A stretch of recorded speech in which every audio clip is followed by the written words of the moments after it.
and everything in a few minutes, but this is useful information.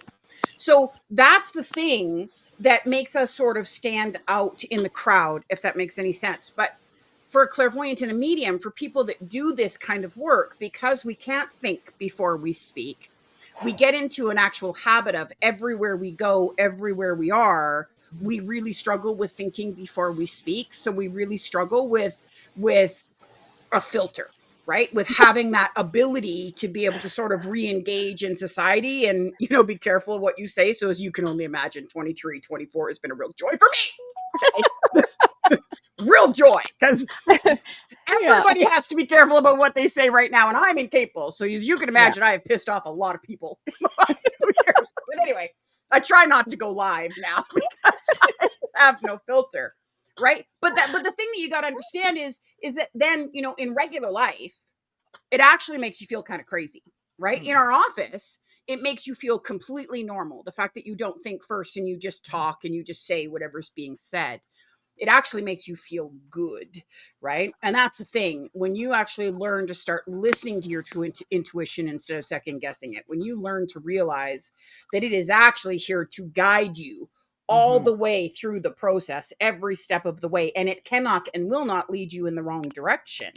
When you start to get that, it's a game changer because you actually feel whole, right? So when Bonnie and I are in our office, we actually feel, she's writing notes now because just so you know, she's already picking up on your people. I'm sitting here jabbering because I thought we had a really great subject, but I can see her over there making all kinds of, I'm like, yeah, you just keep on talking there. I'm having my own conversation. Hi, everybody. We are Karlyne Green and Bonnie Worth. I am and have been Canada's top clairvoyant for 31 years. Bonnie Worth is a renowned medium, as you guys know. So those of you that don't know me, I'm Karlyne Green. I'm the crazy one she talks to often. And those of you that know me and don't necessarily know Bonnie, this, and okay, so I just got to share this because those of you that know me, that are clients of mine, know that I don't actually communicate or work in the clairvoyant psychic healing world in any way, shape, or form because I don't like it. I'm like, the one area of my life I should feel like I fit in, and I absolutely don't. So I don't like it, right? So I'm sure all of you were incredibly shocked when you found out I actually work with a medium because nobody would have ever believed that was going to happen, ever. But I have to tell you, the first time I got to experience Bonnie outside of being a client of mine, because Bonnie found out about me from someone and came to see me because, yes, it is true. Mediums and clairvoyants need probably way more help than you do. Way more, just for the record. But so she started coming to see me as a client. And so anyways, we're having a conversation. We became friends. We do some work together and we're having a conversation. And my husband's best friend, there's a tongue twister for you. She was close to me, but my husband's best friend's wife died. And Bonnie went at me with her. Okay. She knew her name. She knew her favorite color. She told me all about her frogs. And if you'd ever met Vi, you'd freak out because she had literally thousands of frogs, ceramic frogs of every kind on her toilet. Everywhere. Random stuff. Yeah. So she scared the crap out of me. And ever since then, we've decided to work together because I went, see, I can't even dispute that. She knows what she's doing. I can't even. And she's as certifiable as I am, only in a much nicer format. So we work well together. Oh my gosh. Well, hello everybody and welcome. Oh my God. Thanks for that introduction, KJ. I am really thrilled. Me in charge again. Oh my gosh, I'm really thrilled. Of course, you guys could take time out on your Saturday to come and join us, and for your flexibility, of course, too, with the little technology thing. We've got people still coming on, popping in and out. So we'll probably get going here in just a couple of minutes. Yeah. Obviously, you know, that the emails went out. We're learning, and we're growing, and we love to go with the flow. And so this is really, you know, inviting you, of course, to just the flexibility and all of that as well. I love, you know, that KJ and I have the chance chance to finally do this. We've been talking about this for a really long time. And then it was just like, okay, we need to pick a date. We just need to get it happening. And so it's great. And again, for everybody to come forward and to be a part of our conversation here today. As far as, I just want to share a little bit about how this works for me, just because, you know, KJ's a clairvoyant, I'm the medium. I don't have any, when we gather in a group like this, I don't have any real kind of control, so to speak, in terms of who gets a message and who doesn't. It can be the most random things that begin to occur. And the way that I explain it is like spirit really begins to show up in what is the highest energy or the highest vibration. And it's like a first come, first serve business. I don't know how else to explain it. And so it's like, as they show up, we filter through and move through. I was telling KJ earlier last night, I should have gotten pen and paper and taken a list of names, because I had so many people coming in last night and I kept saying, you need to wait till tomorrow. You need to wait till tomorrow. You need to wait till tomorrow. And in the meantime, she's getting people coming in and she's sending it. She's like, I'm not the medium. Go see Bonnie. Go see Bonnie. And I'm going, I don't understand why I keep getting woken up here all the time. I'm clairvoyant. My job is kick your ass, tell you how things are going to go. Her job is dead people. Okay. I didn't take the job. I didn't accept the job. I don't like the position. And even at that, saying that as a medium, just so that for you guys who are new to this or haven't had experience before, yes, it is about talking to dead people, absolutely, but it can also be more than that as well. So I lots of times will have guides, and I will have, you know, even angels and different beings that begin to show up in conversation, and it just becomes a real flow. It's always about who shows up, of course, is always in the individual's highest and best, but definitely here today we've got a lot of dead people who have gathered. I'm not going to lie to you. And I'm just going to start out because I know I need to, and I know I totally interrupted and took over, KJ, but I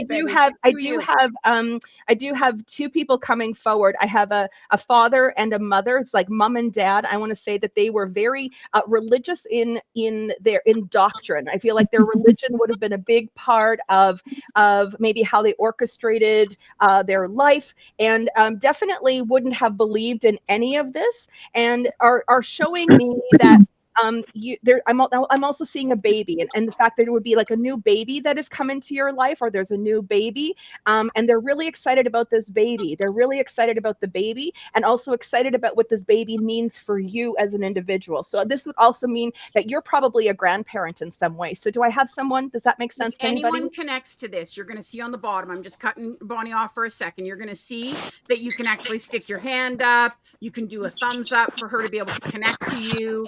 And then I can maximize you. Okay. So when you're listening to what Bonnie's saying, because there we go. Okay, awesome. Oh, I have two people. I have KJ and Kathy. I have KJ raising her hand as well. Okay, let me we'll see. Deal with KJ in a second. I just authorized I'm just going to hold them that way. If we can, just for one. I'm sorry. I just want to just bring in one other thing so I know exactly who this goes to. I would say definitely dad would have died of a heart attack, and mom maybe would have had some ongoing disease or ongoing struggles in medically for herself. Does that make sense in ironing out who exactly this is for? So if this makes sense and you feel like it could be connected to you, do a little thumbs up or jump into the chat and tell me so that I can ask you to come live. Okay, so Kathy. Okay. I'm going to maximize. Oh my gosh. Bonnie, I'm going to maximize Kathy for a second. Okay. So there you go, babe. Oh, Kathy, I love this. Oh my gosh. So hello. Okay, of course. I think it's just like so wild that they're like coming in so strong right now, Kathy. And I'm going to say that they're really showing in terms of family, in terms of how you've gone out of your way to begin to really take what is tradition to family, but in a different way. They're showing me that you're changing some things, some ways in which maybe even you're bringing Thanksgiving to the table for me, and they're showing me recipes and things that would have been maybe traditional things that you would have previously made. But there looks like there's some dietary changes and you're rethinking Thanksgiving. Does that make sense to you? Absolutely. Absolutely. Okay. Yeah, one of the first interactions with the daughter-in-law was over Thanksgiving. And before mom and dad passed, that was the bone of contention, so to speak. So how do we make a traditional Thanksgiving and still incorporate everybody? So absolutely, I thank you. Thank you so much. Yes.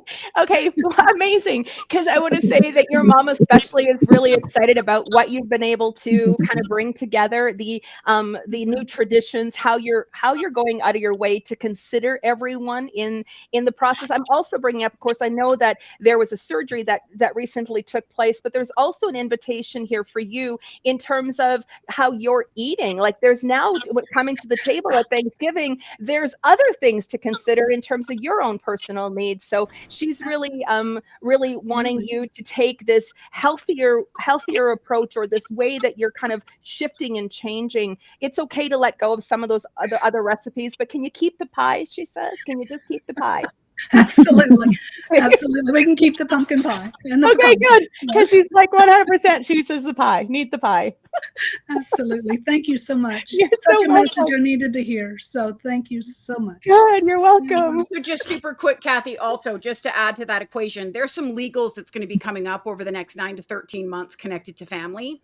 Yes. And this is going to stress you right out because you worry way too much. You tend to think way too much about everything Yes. that's going around you. Okay, baby. You haven't been sleeping well and your health has been off for a little bit. We've got your stomach area. We've got your blood. We've got your kidney and bowel area. And we've got possibility of something going on with your liver, which first of all would lead me to believe that it's the intestinal area more than it's anything else. And that we seem to have either starting of diabetes or diabetes, something connected to blood sugars and blood levels, right? So we need you to stop stressing, beautiful, okay? We need you to stop taking everything so internal. Not everything is yours to fix, okay? You got to understand, just because it affects you does not actually mean it is about you.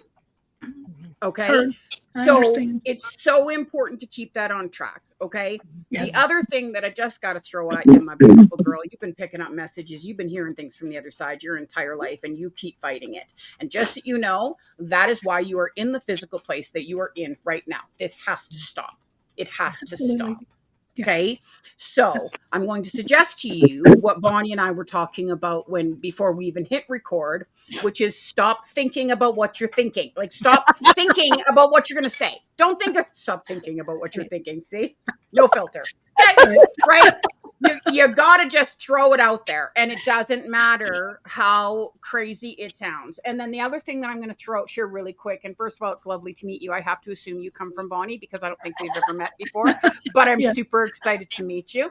Glad to meet you too. The other thing that I want you to understand, beautiful girl, is that I want you over this sort of next few days, I want you to sort of go back and I want you to think about when you were a kid and the first time an intuitive experience happened and what the reaction was with the people around you, because that is when you created your belief system. Not everybody got to hear this. I was sharing with everybody that I actually I've done a huge transformation over this last year, and I've created programs all about it. And my father's sort of the only one that I channel on a direct level, and I trance channel him now. And my life sort of completely got uprooted when he died. Long story. Anyway, the work that I've been doing has just been astronomical. And I discovered that I also suffer soul fatigue, and that I actually suffered shame of being a clairvoyant. So I separated myself to such a degree that I even have 2 different legal names. So I have Karlyne Ray, and then I have my name, which is Karlyne Green, and it's spelled completely different. Nobody would ever know that I'm actually the same person, because I created this sort of barrier in between my life, and then I separated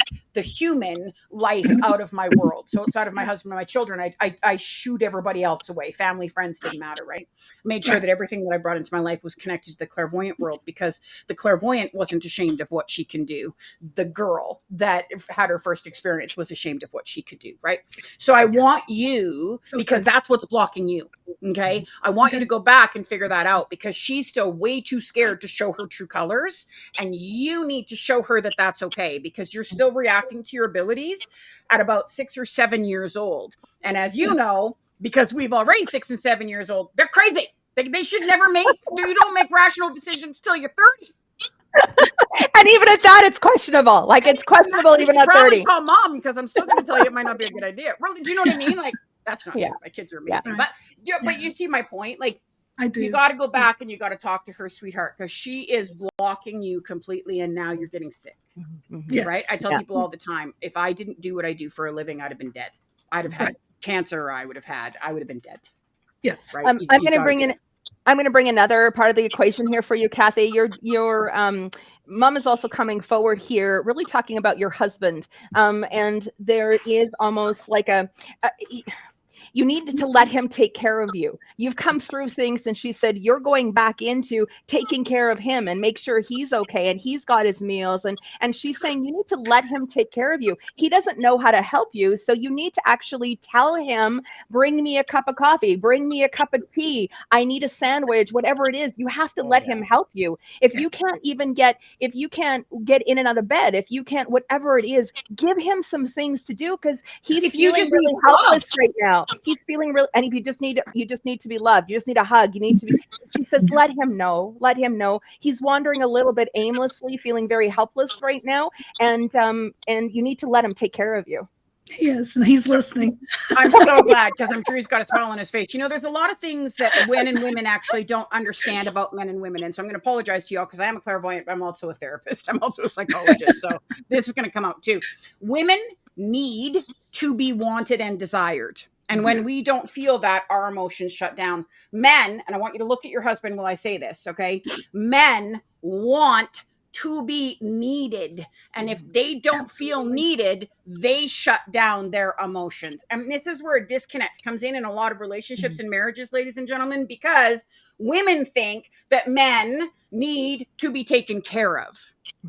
Okay? Men want to be needed, and they need to allow you to do for them what you want to do. Yes. Right? Yes. Trust me. I assure you, most of them would probably prefer to go to the kitchen and actually cook a meal, because then they don't got to eat your great grandmother's frickin' meatloaf recipe. Well, we just had a conversation just a few minutes ago how people have been, I had surgery, people have been bringing in meals. And so I asked him, do you need me to have more people bring in meals? And he just kind of looked at me like, what do you mean? I've been providing these meals for you. Yeah, like, so no, it was I'm not totally a kidding, disconnect right? that didn't Like, mean to be a disconnect. Capable. Of course not. I shouldn't have taken credit for it, because he is taking care of me. Yeah. And you know what, sweetheart? And he really needs, and she's saying you really need to just acknowledge his efforts. The littlest things are really important. He needs to know that he's needed and that you're appreciating what he's doing. That's the other thing she's saying. She said she didn't really appreciate your dad in a lot of ways. She's get very frustrated with him. She used to yap and talk a lot about what he wasn't doing, but she never ever I can hear her dad going, yep. Right? Never ever acknowledged what he was doing and contribution. And so she's really just kind of coming in saying, don't make that same mistake. Nurture your husband so that he feels needed and appreciated in what he's doing. And she said that's going to really, I mean, you guys have a really good, solid relationship. And she's showing me a knot, like really tied together, a good foundation, everything. And it's just this opportunity for you guys to grow even deeper and more. And in partnership and in intimacy with each other. And this is emotional intimacy. This isn't just when I'm talking physical. This is emotional. Not that physical doesn't matter too. Have a great time with that. But also, sweetheart, have a great time. Yeah, please. But also understand, sweetheart, this is a really good time for the first time in your life for you to actually register and realize that you deserve this love and care. Yeah. You've been raising a family. You've done an amazing job, sweetheart. But you've always done it based on what you think everybody else needed of you. And I don't think you've done it yet based on you deserve this life. You deserve this family. You deserve this support. You deserve that man that sleeps beside you. As a matter of fact, not anybody else could have handled him. So, and vice versa, because I don't think you've been a walk in a park all the time either. So let's give him a little bit of credit, right? Yeah. But that's just the reality. So this is just such a great time for you to heal and believe that you deserve it. And the more that you believe that you deserve that care, the more those messages, that intuition that you've lived your whole life with and tried to fight, the more it's going to come out. Yes. All right, beautiful. Bonnie, I'm going to shut Kathy down. That sound okay? They love you. They just keep going. They love you. Our pleasure, sweetheart. That was tons of fun. Okay, Bonnie, I really liked how that worked. Actually, were you okay with that? Like, I was pushy, but were you okay with first the medium and then I was any way it comes, I'm good with it. I love that, Kathy. Bonnie, did that work for you? You know what? It just screw you up. No, not at all. It was just what came in, and they've been on me all day and all night. So I just needed to get that out of the way so that we could move forward. So they literally, I didn't know about this, and they literally threw it in my face whenever I came up to you, KJ, I came in an hour early, and that was because of them throwing it in my face. Oh, I'm so glad. I wasn't aware of it then, and I went back and looked through the notes and found it. Love that. They wanted to make sure we got the message. I'm so glad. So Bonnie, yes, I love how that worked. That felt really good. Okay. You sort of do your thing, and then I jump in with whatever's getting thrown at me, and vice versa, however so as plays long out. as you still have messages, is everybody okay if that's how we do it? Bonnie's going to try to figure out who wants to talk, and then once she's said what she's got to say, I'm going to expand on that and give you shit. Everybody good with that? I'm gonna love you up for the bomb, so to speak. That's how this is going. Yeah, I would say the next one I have coming in, I have a male that's coming in. He's indicating to me that, again, this feels very father-like, or indicating that I would say this is definitely dad. I'm getting a real sense of the harvest right now, of harvest time. I'm seeing a lot of wheat, and so this is taking me into the fact that he would have been probably in the middle. I mean, we look at harvest season right now in September, but really would have been tied or working very vigorously in terms of bringing in the crop, of getting things brought in. His death here too, he's telling me that he was very quick and very abrupt. I feel like he got a diagnosis, and from the moment he got the diagnosis, it almost felt like the next day that he was maybe gone. It was very, very short amount of time between the time he got sick and the time that he would have crossed. So does that make sense to anybody here? Everybody with me? Somebody put their hands if this Amanda. Amanda has her hand up, KJ. Okay. Amanda, honey, do you want to talk for me so that I can connect you? Is she there? Oh, hi, Karlyne. Sorry. Hi, go. Just a second. I'm just going to maximize you, sweetheart. You think this is you, honey? Well, kind of, but he worked at Western Tractor in a farming community.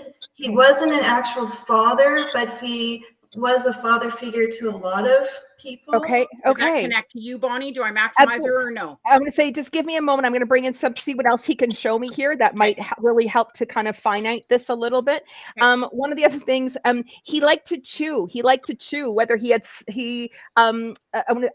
and it's odd as it sounds, this is bubble gum. I feel like I want to chew gum. I feel like I have a mint in my mouth, bubble gum, always something that he was snacking on, or and maybe even was a little bit of like, I would say it had a sweet tooth. There's just definitely something about a sweet tooth here, and he's chewing gum. I feel like I'm popping bubbles in my mouth. I don't know how that sounds really weird to say, but that's I'm not sure how that resonates and how that lands for you, Amanda. The other thing that he's and I'm going to go back to this diagnosis, because it doesn't even look like he really told a lot of people or had a chance to tell a lot of people in terms of what transpired or played out for him in terms of his crossing. He's telling me it was so quick. It was like, here was the diagnosis, and it was like almost like the next day he was gone. It was just so very quick and very very rampant in terms of what I mean.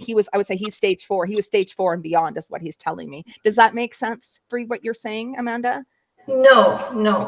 Okay. So I'm going to minimize you, sweetheart. We're going to try to figure out who this is. Sure. Okay. So does that connect to hi, KJ? There we go. Okay, and okay, so you guys are going to laugh at me because I was pretty sure Sue's just talking. Yeah, can you bring her? Because I'm like 100%. 100%. In fact, I really get really emotional. Like, I feel like I really just want to have a moment, and can we just cry a little bit? Because this is a really big loss for you, and the impact of you being able to basically move forward in your life is what he's telling me it's been really challenging. It's been very challenging. I want to say not only from an emotional standpoint, but what would be maybe even functioning in terms of being able to keep up with life and keep up with the demands of your life. Does that make sense for you? Okay. Okay. He's telling me he's bringing in so much love right now. I am so overwhelmed by how much he loves you, and I feel like I just want to hold you and give you the biggest hug right now. And he's just reassuring me that he's right with you, and he's also he needs you to know this is all going to work out. The financial things that are going on right now, he said, you're going to move through this. He's going to make sure, he owes you that much. He owes this to you, and he wants to make sure that that's taken care of. So just know that the stress, the things that you've been going through, he's acknowledging it. He feels so bad and so sorry this is happening, but he also wants you to know that it's going to be alleviated, and there's going to be an answer to your prayer coming. And this answer to your prayer, he's showing me within the next month and a half or so. So just know that things are you're finding your way through. But I can't even, I feel so, it's like he's just dedicating himself. He just needs you to be okay. He needs to know that you're okay. He wants you to know that he's okay. He's completely okay. And he just really needs you to be okay now. Okay. Yes. Yeah. That all That making makes sense to you, Karen? Pardon me? Is that making sense to you, sweetheart? It totally makes sense. Yeah, just so my, you guys know, I know that it makes sense because she's mine. Just so you yeah, she comes from me. yeah, my dad got COVID, and he, then he just like slid right away. And, and he loved sweets. Like whenever someone came into his room with a cup of tea, he would give them a little candy.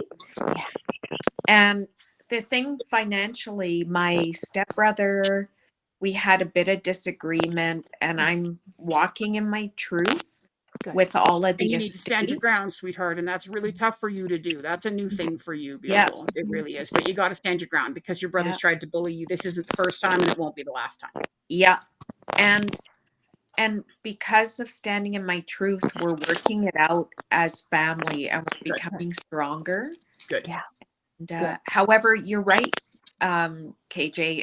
It's not something that I like to do. It's something that I needed to do. Yeah. And and my dad was an amazing man, and He was a support system too through some really tough times that you've been through, because you don't share, and I'm not going to share. That's not at all what I mean, because I know how private you are.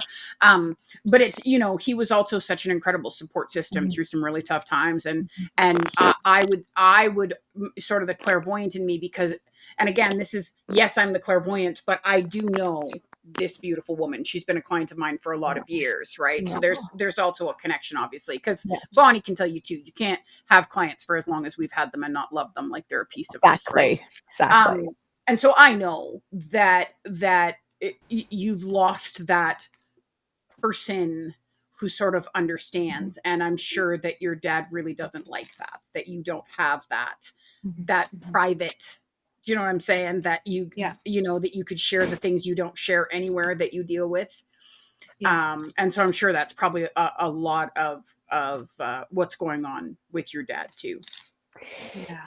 So I want to go back to this, because he's giving me, at the same time, he comes back with saying here again, that he really needs you to be okay, and he needs you to be okay because, and part of it, not just from emotional content, but so that you're able to meet some of these things that are coming up for you. And again, because as KJ was just sharing, as he was really kind of that person for you. He really helped and supported you, and he's helping and supporting from the other side. But he's telling me, like, you need a vacation, but you can't go and take a whole vacation, but can you just go to the spa? Can you just go take a day to the spa and go get a massage? And she's and at the spa, He's honey. at the spa, and he's talking about the spa. He's so glad you're finally taking an opportunity to go to the spa. He keeps saying you need to do this more often, and you need to do this on a regular basis. You can't go on the great big vacations, but this is good. This is good. Yes. Yeah. Okay.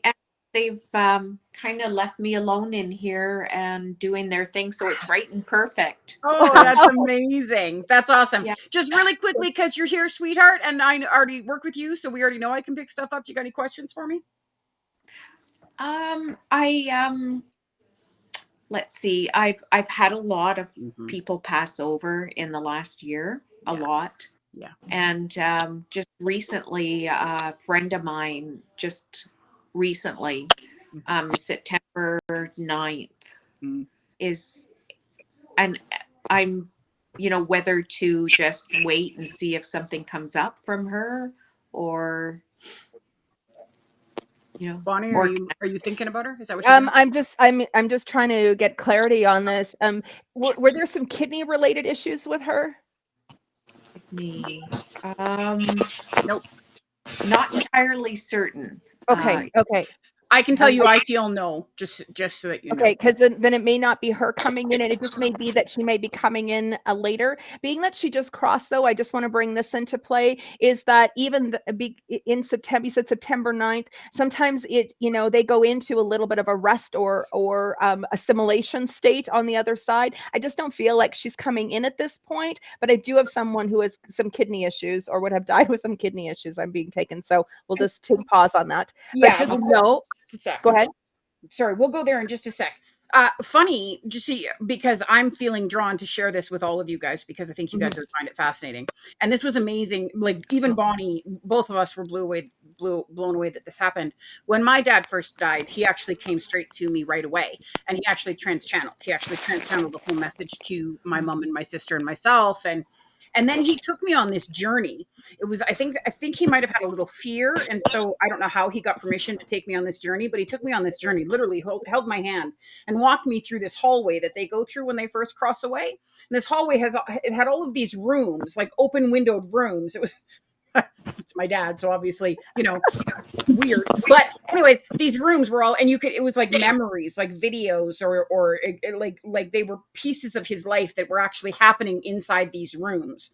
I think that I visualized it that way, just so you can understand. I'm a clairvoyant, I'm a visual. I think I visualized it that way because I always loved being Erica, but that's what it presented itself to for me, is these rooms that you could sort of watch and witness what was going on.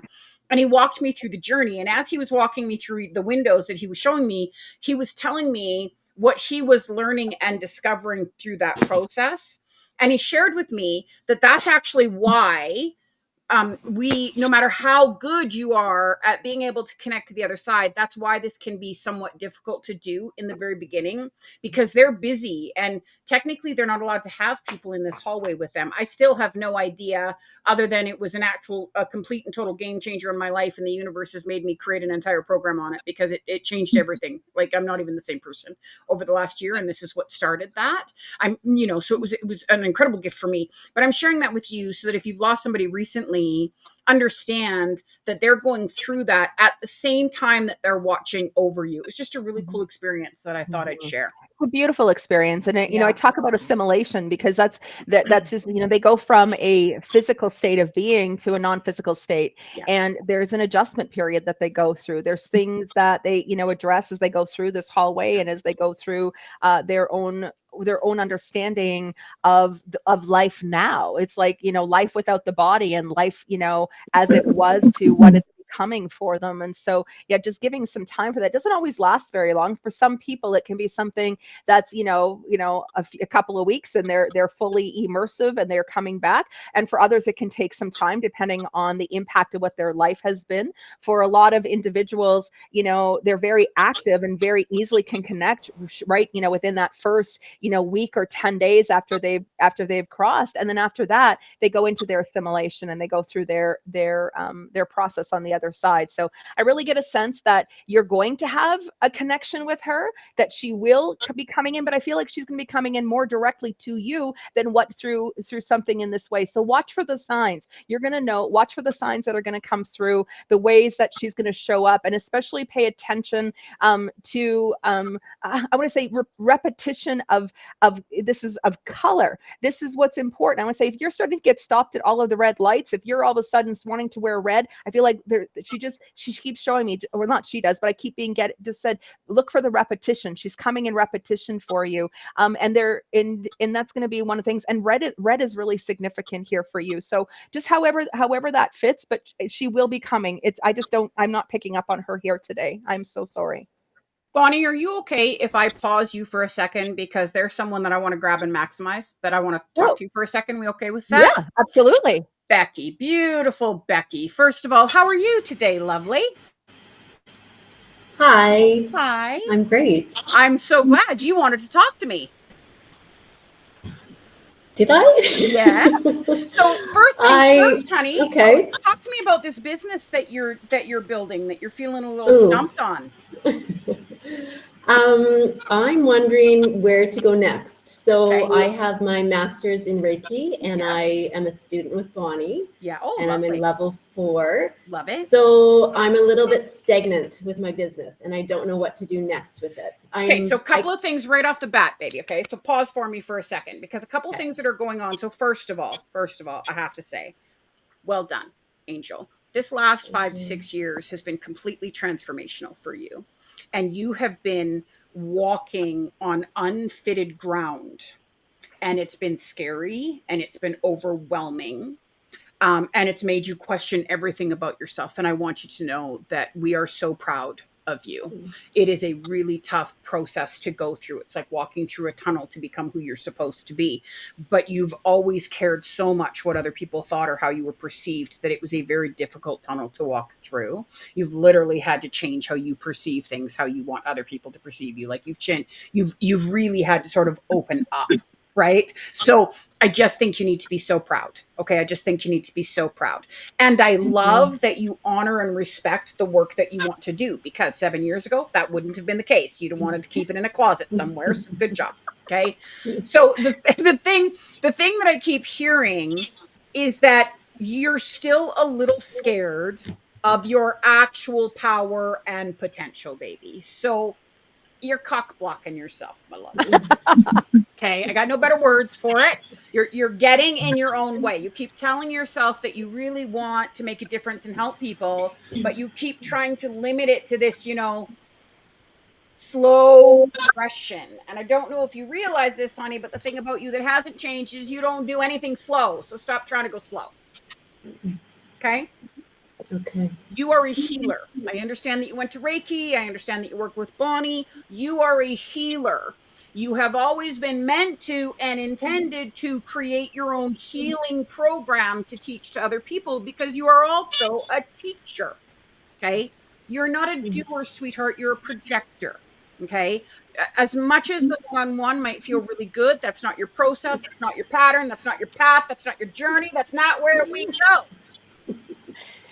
Can I just tap in here and say, Oh, Becky, no. see, I told you. No, not the stage. Not presenting. 1,000,000% you are. You have to, baby. So I'm I sweating. understand. I know. But the thing that you got to understand is, once you start to flip over to this side, once you start to release all of those preconceived notions and caring about how people see you or how people view you, once you start to do that, which you have been doing so blissfully well, okay, you got to accept that what you're scared of is, it's a new message. Okay. When we start to open up into this world, our fear is actually a message. It is you're supposed to, not you're not supposed to. Okay. That's why you're so scared of it, because you know that the second you get up there, you're going to shut down, and everyone who's meant to come through is going to come through. Okay. You are a trans healer. You're not a trans channeler. You're not a trans medium. You are a trans healer. And that's how you get all that information. You need to be on stage, but I'm going to make it actually a little easier for you, because I totally get it. I get it, baby. I do. And the first thing we're going to do is we're going to take the turquoise off of your chest, and we're going to throw in an orange amber, because we're going to give you some confidence and strength in yourself. Okay. And then the second thing that we're going to do is you're going to go write a damn book. Write a book. You have had the book in your head. Write the freaking book, and then get it on Amazon, and then start going live. How you doing so far? Did I mention that I'm the ass kicker? Oh my God, I love it. I love you. I'm so glad, because I unfiltered. really think your ass needs to be kicked. Oh no, Bonnie, can I say it here? You I can. would rather run naked on the street than present. And you know what? That's your piece of home. Aren't you lucky you don't pay me the big bucks to coach you one-on-one? But Ask she is, Bonnie, I'm because I telling would you, absolutely make you go stand and she is walk naked.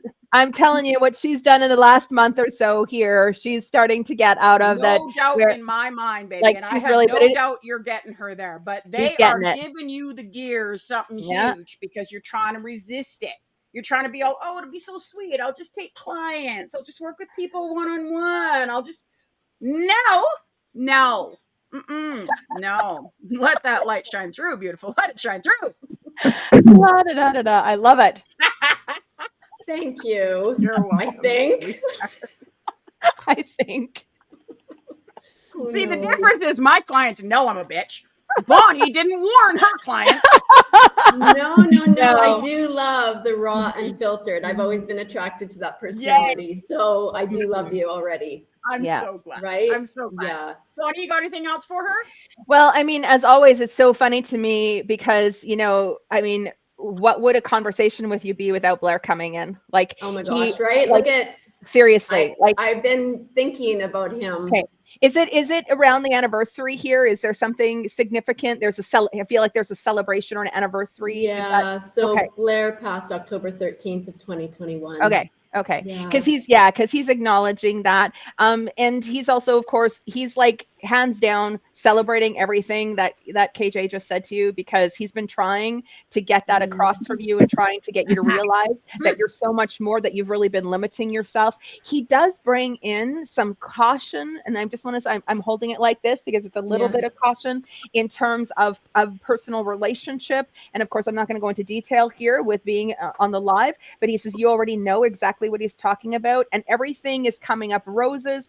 But he says just to go slow at that, because without those roses getting watered, they're going to soon die off too. So he said, and there's a lot of baggage.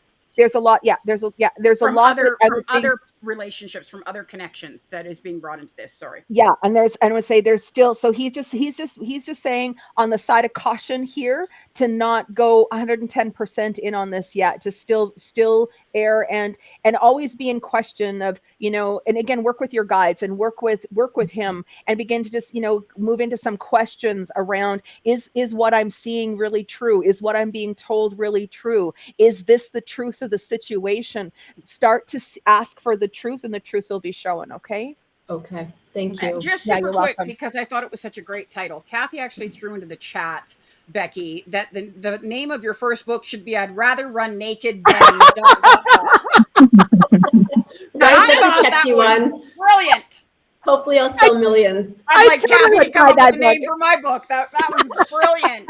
Just so you know, there will not be a photo, though. I will not have a photo attached to the front cover. That's okay. I'll make sure there's videos somewhere on the internet. Oh my God. For years, people used to believe, just funny story separate. And thank you so much for sharing your time with us, Becky. It was absolutely wonderful. And thank you for sending me the message internally that you wanted to communicate. Thank you for your time. My pleasure. Beautiful. For years, I just lost my thought, but for years I used to tell people, because people used to get blown away about what I could do. This was before, you know, everybody actually realized what I could do. And so they'd always look at me like there was something wrong. And I'd finished the session with, no. It's okay. I have a private investigator on file, and I pay him way more money to go investigate your entire life so that I can tell you what's going on than you're actually paying me right now. So don't even worry about it. It's like, oh, see, Bonnie's working again. I'm sorry, I'm listening, but I'm listening to two worlds. You don't have to listen to me. It's fine. Whatever. Just kidding. Just kidding, everybody. She's about to come up with somebody else, just so you guys know. I am. I have a male who's coming through that's indicating he would have crossed. I get really almost like in my head. I'm very much in my head. Which is indicative of maybe dying of a head trauma, and or may even have been in terms of his capacity to function clearly. I feel like maybe it was drugs. It was an OD. There's something here. There's a lot of confusion in my head right now, and a lot of pain in my head. And this again, just showing that it may even be where he's taking me in terms of an aneurysm. There's something in here again. It just is such a. I'm trying to get him to clear through some of this, because the impact on this is very discombobulating, to say the least. I really get that he wasn't very old. He was only in his 40s, maybe mid 40s, around the 45, 44, and coming. And so I'm not sure if this is making sense to anybody, but if you could just let me know. Amanda, you're coming back. Okay. Amanda, we're going to maximize. Yeah. Can we bring this in? He's also taking me to my wedding, like to my finger, to my wedding band here as well. Were you guys married, or were you about to be married? Is there something, is this making sense for you? Yes, he was, he passed away suddenly March, and he was only 44 years old. Okay. And he was a boyfriend, sweetheart? Yes, he was. Okay. Okay. He's who she was hoping you were going to connect to today, just so you know, sweetheart. Oh, really? Amanda's with me, and I got a message from her saying, I really, really hope. And so as soon as you started talking about him, I was like, well, look at you projecting, Amanda. Well done. I knew it was who she was going to say it was. So you're all hers, Bonnie. Oh, can I just tell you that he would, I mean, did he actually propose to you? I feel like there was a ring, or he was about to propose. He might even have put money down on a ring. Are you aware of this? No, I'm not. Okay. No. Because I feel this was, you guys were, like, you to say you were soulmates is an understatement. I feel like you really swept him off his feet. You totally caught him off guard. He wasn't looking for a relationship. He, as far as he was concerned, he was done and over in the relationship department. And all of a sudden, there you were, and he was at a loss of words. He's showing me the loss of words that he had right now, but he was at a loss of words when he met you. You completely swept him off his feet. He never expected to fall in love. He was not even looking for a girlfriend, he said. He was engaged. Sorry, I'm sorry to get emotional, but no, please, it's understandable. He was engaged before he met me, and that relationship really took him out, like took him down, took him like, and I guess as you say, like he wasn't expecting to meet me, but that one engagement relationship really just, he wasn't the same after. We had a really great relationship in the sense that like we connected. When you say soulmates, I felt he actually broke up with me at one point, but we got back together because it was just meant to be. Human fear does amazing things. Yeah. Yeah, he couldn't shake you. It was no matter how much he tried. He fell head over heels with you. And again, as I say, he didn't expect to, like almost. And I'm this is really weird, but I drew a pair of glasses. Would he have worn sunglasses, or did he wear glasses? Oh yes, he had these little. Were they little? Like, do you know what I mean? Like, yes, exactly. These little glasses. Okay. Yes. Yeah, he keeps showing me these glasses. Love Bonnie. This is my sister. Okay. Good looking boy. Oh, well done, man. Well, and then he passed away March, and then his puppy passed away April. Okay. Well, I was just going to say, when you brought up the picture and I saw the dog, because he's telling me he's got the dog, like they're together. They were like, here again, this is a guy that was, tried to be all tough and manly, and he didn't like to show his emotional side, but he was such a softie. He was softy in terms, like, he wore his emotion on his sleeve. He couldn't, as tough as what he tried to be and as cool as he tried to be, he's just saying it just didn't happen. He was completely a softie, and where it came to his animal. And again, I would say with you, he was planning on marrying you, hun, just so you know. And he wishes he would have had the chance to propose to you before you were the one. That other relationship, he wishes that would have been just erased, and he could have just met you, and you guys could have had this time together. He's sorry that he left you, because he's saying he knows that you're not even sure what life is supposed to look like now without him, and that you've really been feeling the challenge of moving forward. There is another relationship that's coming in, though. He's telling me he does not want you to be alone for the rest of your life, and he's bringing another relationship to you. And this next relationship, he said, there's going to be some things that are going to almost catch you. It's like almost like you're going to think, it's like, who am I with here? Because there's very similar in personality, some attributes, even in terms of how they look. It's not saying you have a type. It's just that he's like the same. But you have a type. But there's a type. Yeah. And so, and he's coming, and he's saying, this is, you're going to feel like this is a match made in heaven, because he says it is, because he's going to make sure it is. You are not meant to be alone, and he's going to make sure that there was going to be somebody to be able to take care of you. You need to be taken care of. You're so worthy of being taken care of. And he's sorry. I don't know whether there was an argument or something just before he died, or that you guys were a little bit at odds over something. Yes, he was starting to not be, I'll say, himself. Yes. And he took things so personal and so out of the blue that I would make a comment, and then he would just snap, and it's like, I'm like, this is not you. Yeah. This is not your personality. Yeah. And right, it wasn't actually, because from what I'm being told, he was sick for 6 to 10 weeks before something happened, and he didn't even know. Yeah. And I'm not trying to interrupt Bonnie, but just so you can understand, because they show me things that make Yeah, right? of course. Oh my gosh, of course. And that's And my exactly what husband started to have raging moments for like 4 or 5 months before his very first epileptic seizure. And it was really, really weird because he would be so different. And I'd try to tell him that he's being different, and then he'd get emotional, and then he'd rage, and then and he was like acting out in ways that, I mean, my husband has been a gentle giant our whole life, right? And then once the epilepsy came through, we discovered what it was. But they say that there was a good chance that he actually had a stroke and then ended up with epilepsy. So, and they're showing me that just that I can understand that he was sick before he died, that it was connected to his head, and he was sick before he died. And that's exactly what he's saying to me. He's saying exactly that. He's like, it was the illness. He said there was already things weren't well, and he knows he was short with you. He lost patience with you, and it was almost like in some ways he knew on some way that this wasn't going to go good, and he was pushing you a little bit in order to try to protect you and make this easier for you. And he honestly didn't mean to hurt you. That was never his intention. He was just trying to just create some space that he really wasn't feeling well. He said he just wasn't feeling good. And with the discharge in his head, you got to understand, it also takes back a time where life was really bad. And so he was back to sort of reliving on an emotional level that bad relationship that messed with him. And he was taking it out on you and not realizing. But there were moments, just so you can understand, this is so hard for me to say because I don't know. And again, I get information different than Bonnie does, but it's like he didn't want you to know that there were moments he thought you were her.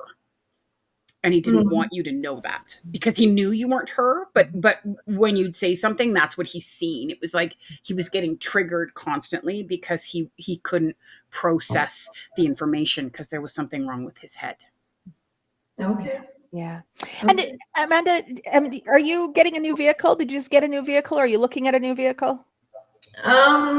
No, I do. I mean, I have a new vehicle. It was appraised that as a really it's like if I were to sell it, I could get the same amount that I bought for it, but no, not recently. Okay, because he keeps talking about the car, and and he's opening up the hood for me. Like, I know nothing about mechanics, just so you know. Spirit always does this to me, but he's opening up the hood and he's just saying there may be something here that needs to be addressed. I don't know whether it's transmission related, there's something, and he's saying you need to get that looked at. He's shaking his finger and he says you need to get to looked at sooner than later. Okay.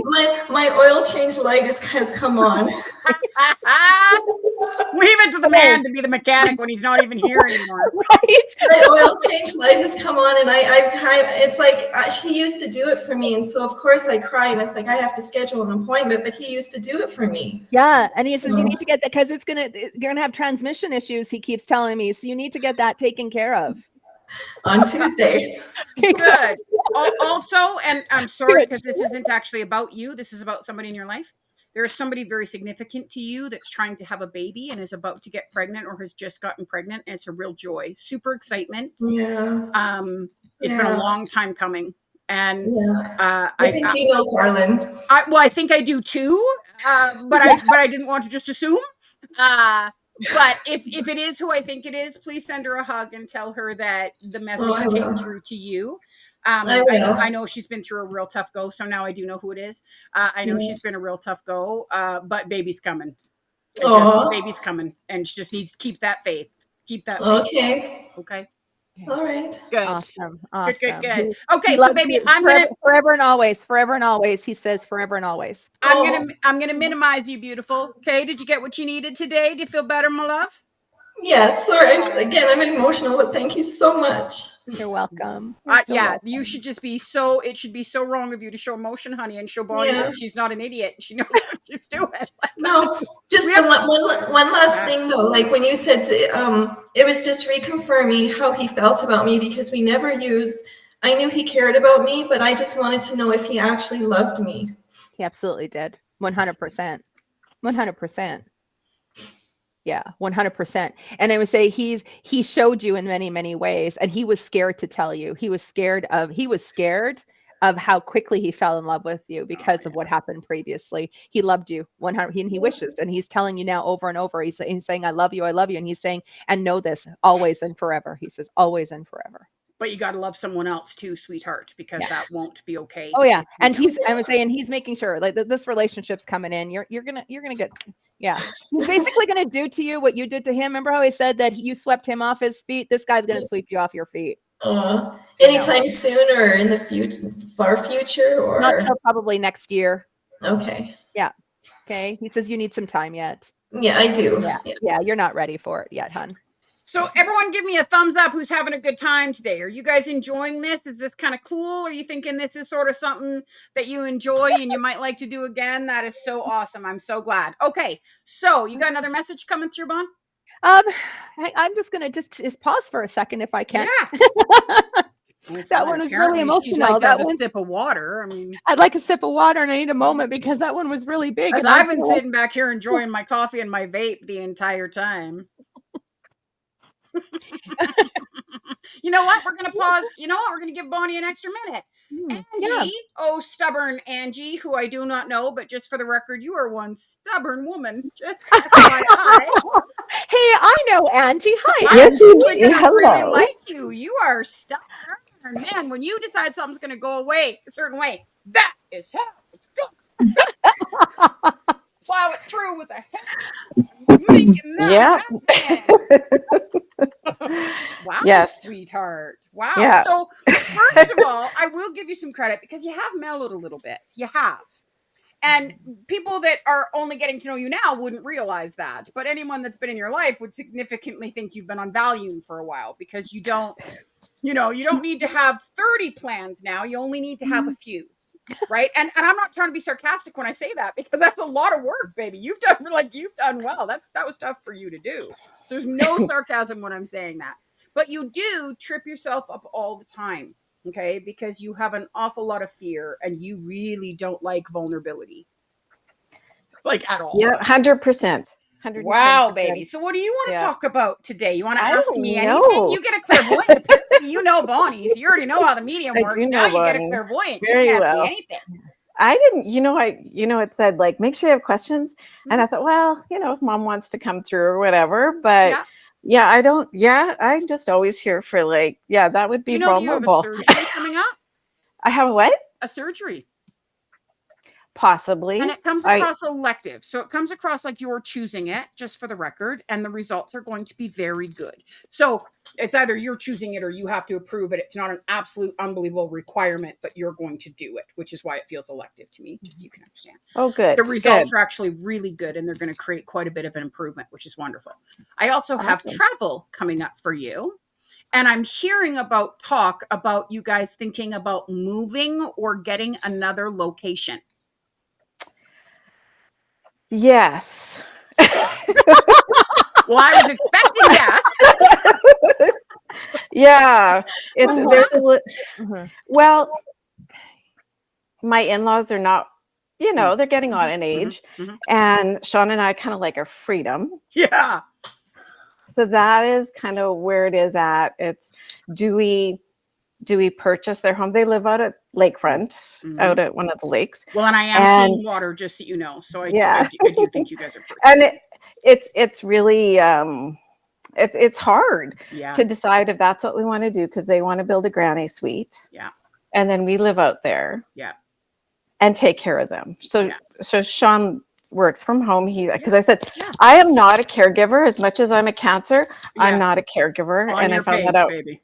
Yeah. When my mom was sick. So and but that was man, like, okay. You can organize, plan, and make sure that everything's on target, which might sound crazy, but that's important too. Right. Yeah.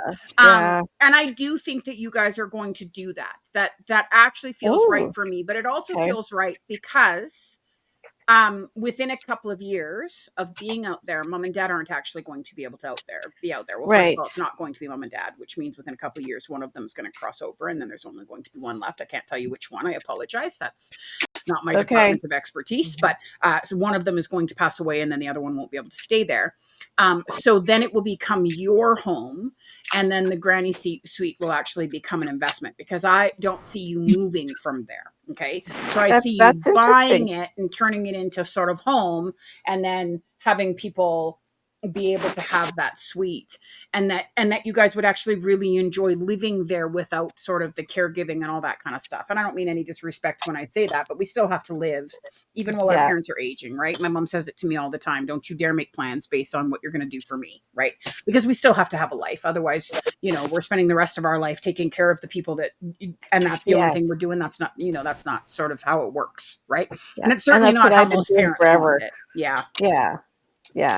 So no, we've talked about, Sean's, because I said, I can't, this is my panic. It's like, I am not okay to take care of people. But you are okay to manage the people that can come in and take care of so healthcare workers are on 100% if we do this. 100%. But this is, it feels more of a priority because, somebody falls, something bad happens, there's an emergency that takes place. I mean, I don't see you guys having to be in that house doing everything all the time. Like you have some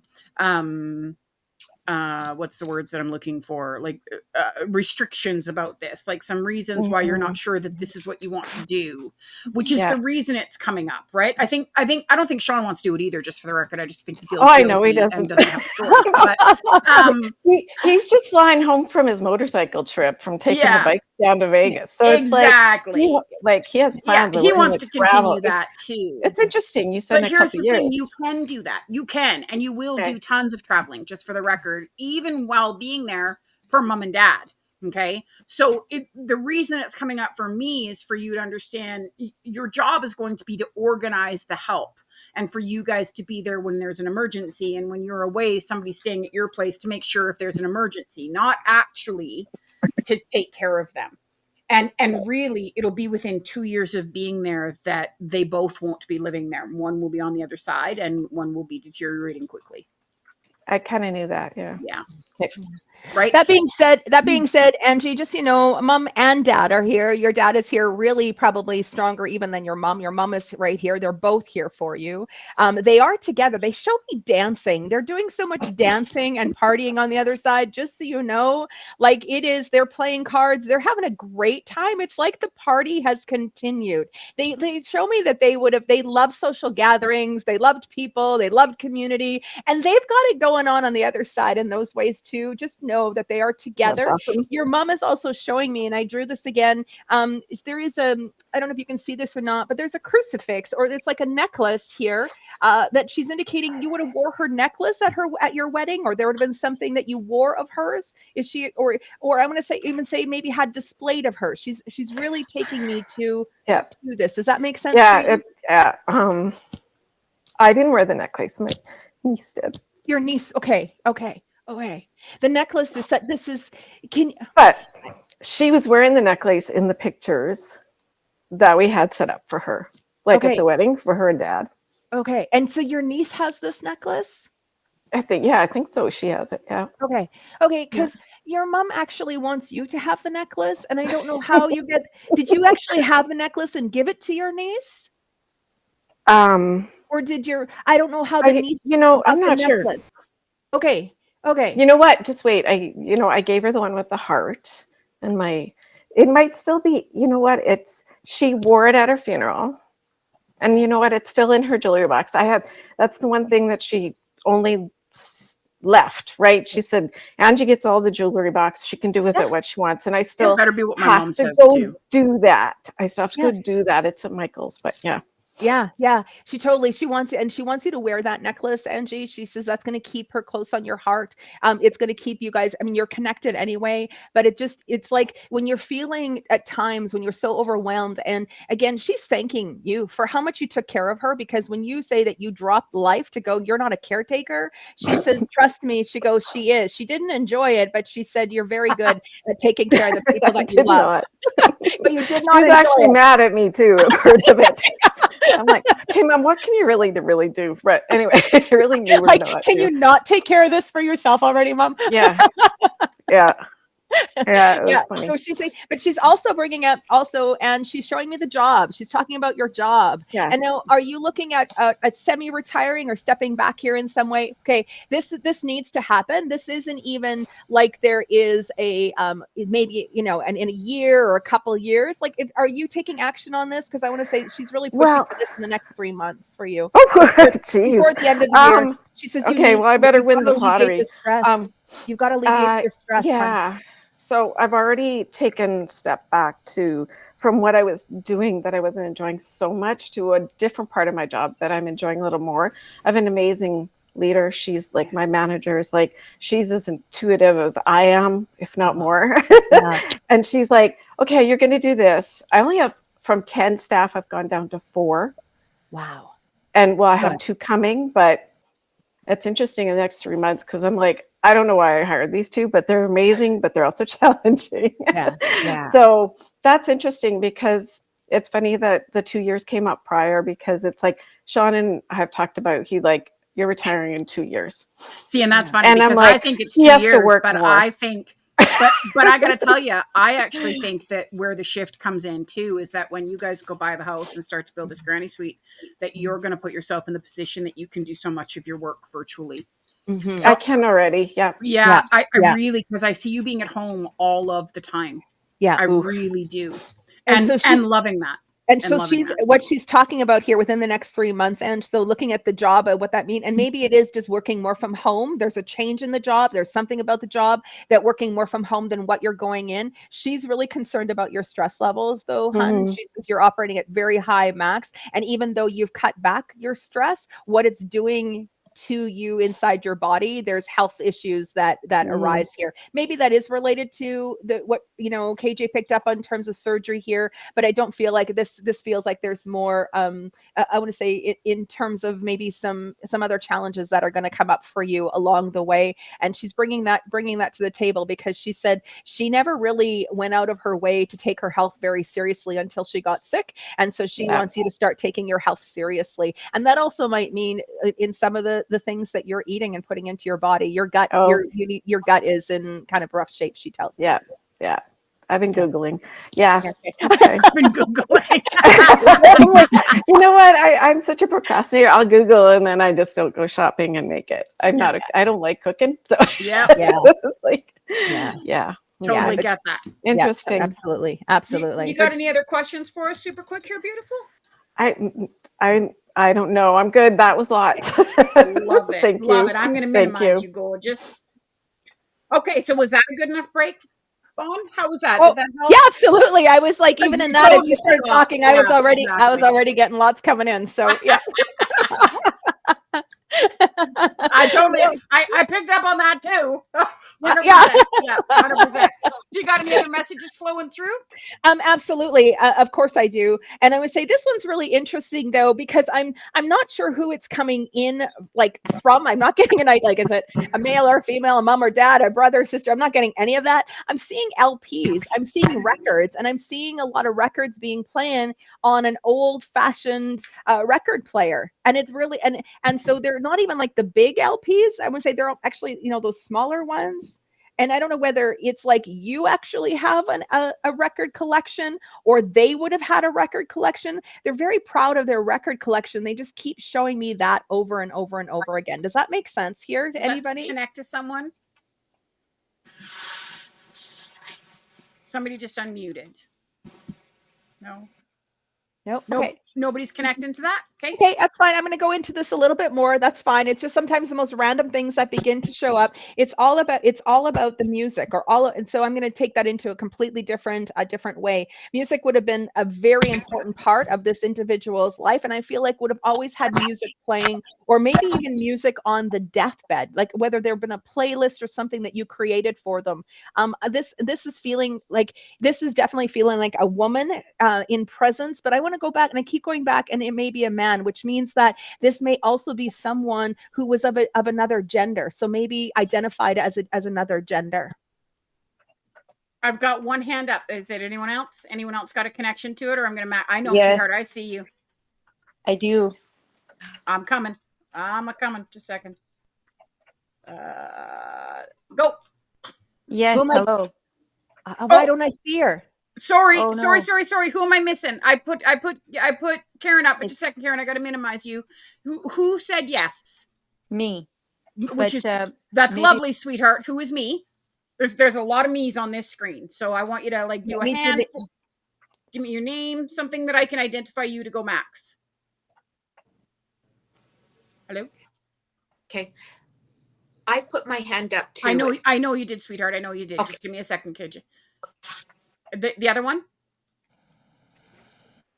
Can you show me who you are so that I can maximize you? Or just say your first name even. Yeah.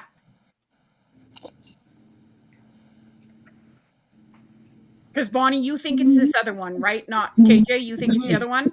Mm-hmm. Okay. So who was that? Who was that was trying to talk to me? Because I need to be able to maximize you to get to Bonnie. Yeah. Oh, thank you, beautiful. I just seen you wave. So there we go. Yeah. How's that? Is that better? That's great. Love it. Okay. Sorry, sweetheart. I couldn't see a wave. I had no idea. Yeah, no, I didn't. There's a lot of exactly. Oh my gosh. And can I just, were you there at the time of crossing? Were you present with them? I believe so. It was he kind of went into a coma. Yes. But music, when you say music, I feel that's the way we communicate. We've always communicated through music, songs we liked. I had a playlist that I used to play every day when I was at the hospital with him. So yeah, the music is definitely her. It was definitely her.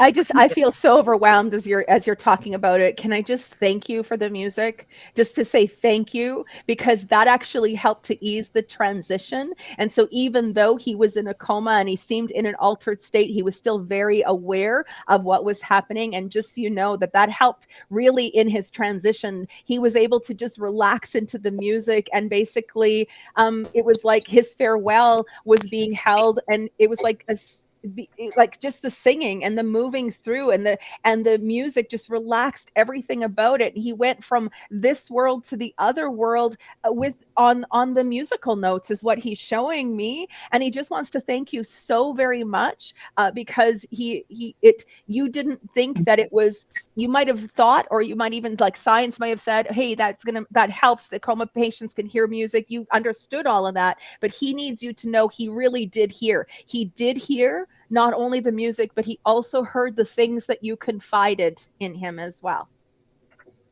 And also, does he so like even now, sometimes just very random, I'll turn on the radio, which usually I listen to my playlist, but I'll turn on a radio, and it's always, I feel like we communicate through songs.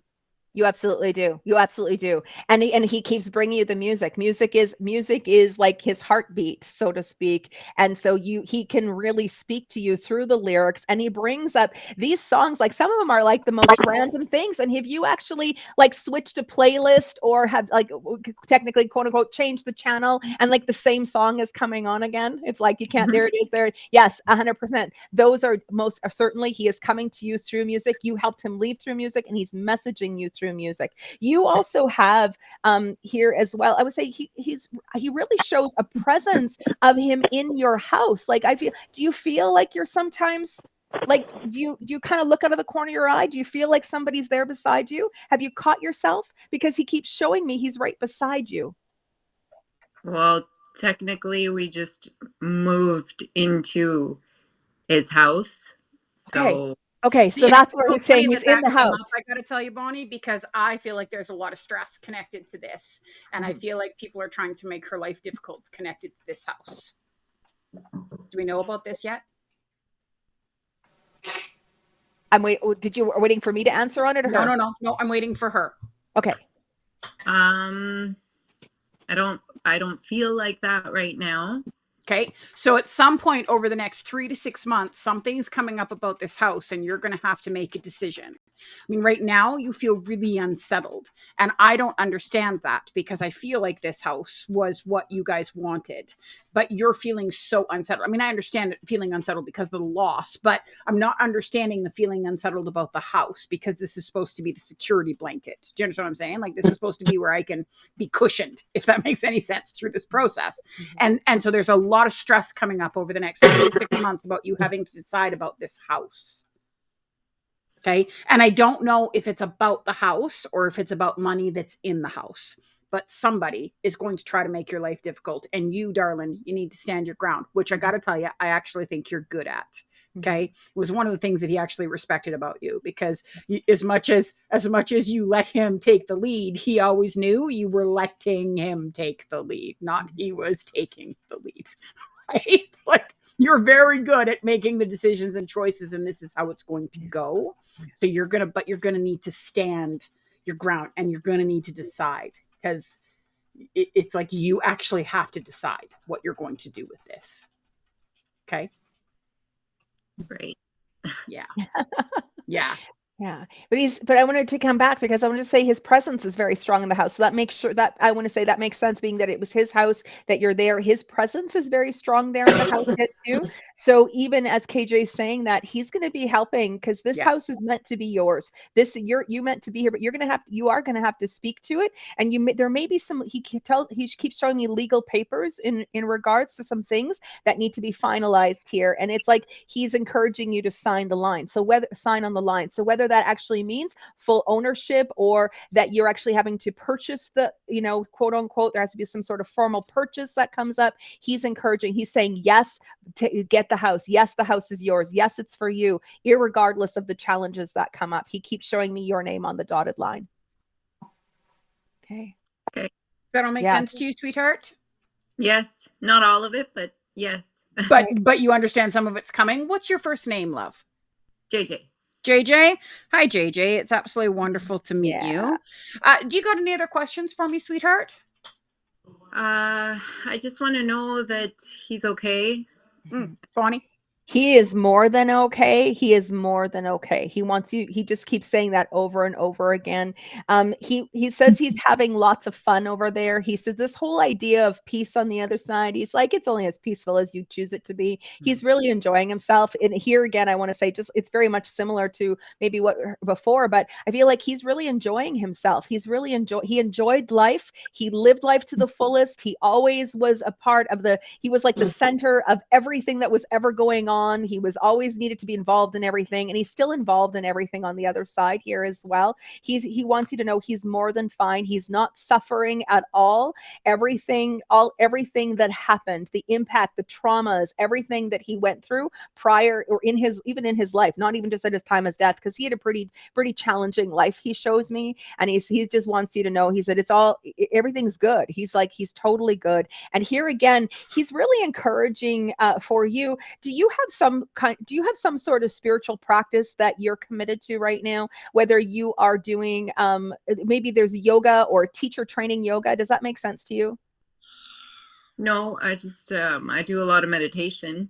Okay. Meditation is great. I want to take you to the yoga mat. I feel like he's encouraging you. And I would say you're the type of person, he's also indicating to me, it's like you're someone who can go and do things, but you love learning. And looks like there's a layer of learning here, which is going to actually deepen your meditation practice, and which is also going to help you in terms of some of the challenges you're having physically with your body, because you're really sore. You're really I feel like, I know that I would say there's almost like I don't know whether you're working out or you've been working out quite vigorously in terms of it, but the physical body is sore, and the physical body is sore because there needs to be some relaxation, and that energy actually needs to move through your body. So meditation is great, but he keeps showing me, he's like, tell her to start doing yoga. Just start doing yoga, especially for your hips, hun, especially in your hips and lower back.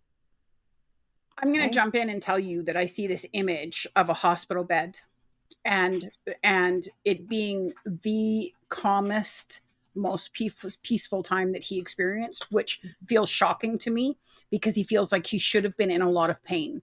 And so this feels like when he was actually dying, that he feels like he should have been in a lot of pain, and there was absolutely no pain. It was it was completely peaceful. I'm assuming that's connected to you sitting there with the music, and there seems to be a lot of chaos connected to family and a lot of, differing opinions of how things should have gone or how things should have happened. And he didn't feel any of that.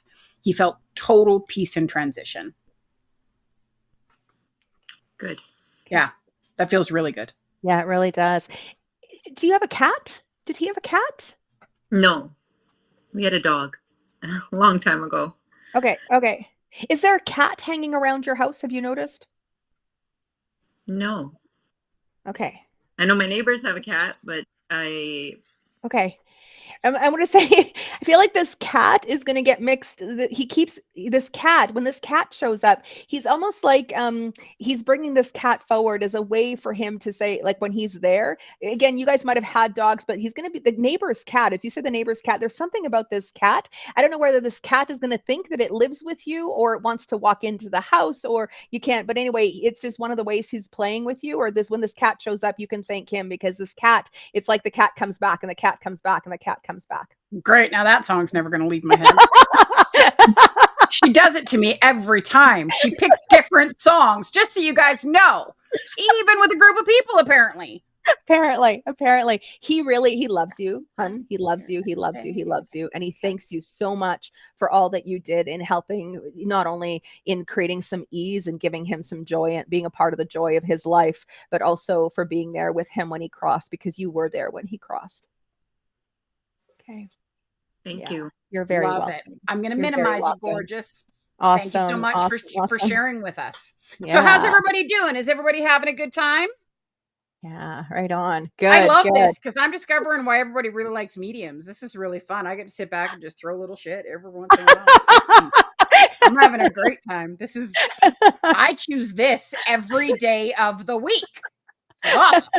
Loving it. Yeah, so good. It's so fun. Oh my gosh, it's fun. It truly is. This is what, just so you know, you guys, KJ and her song, how long did you sing that song, KJ? 3 days. Can I ask? Three days. 3 days. The song, you guys know, familiar with the song that never ends? She's gonna do it to me again. Because this is her fun, just so you guys know. This is her fun. See, you want to be careful to share with your friends what your triggers are, because they will use them. Just lesson number one. Don't make me sing the song. Yeah. The sad part was my dad sang it to me. As soon as I told everybody it was annoying me, my husband sang it to me. Then my kids called me to sing it to me. I'm like, screw you all.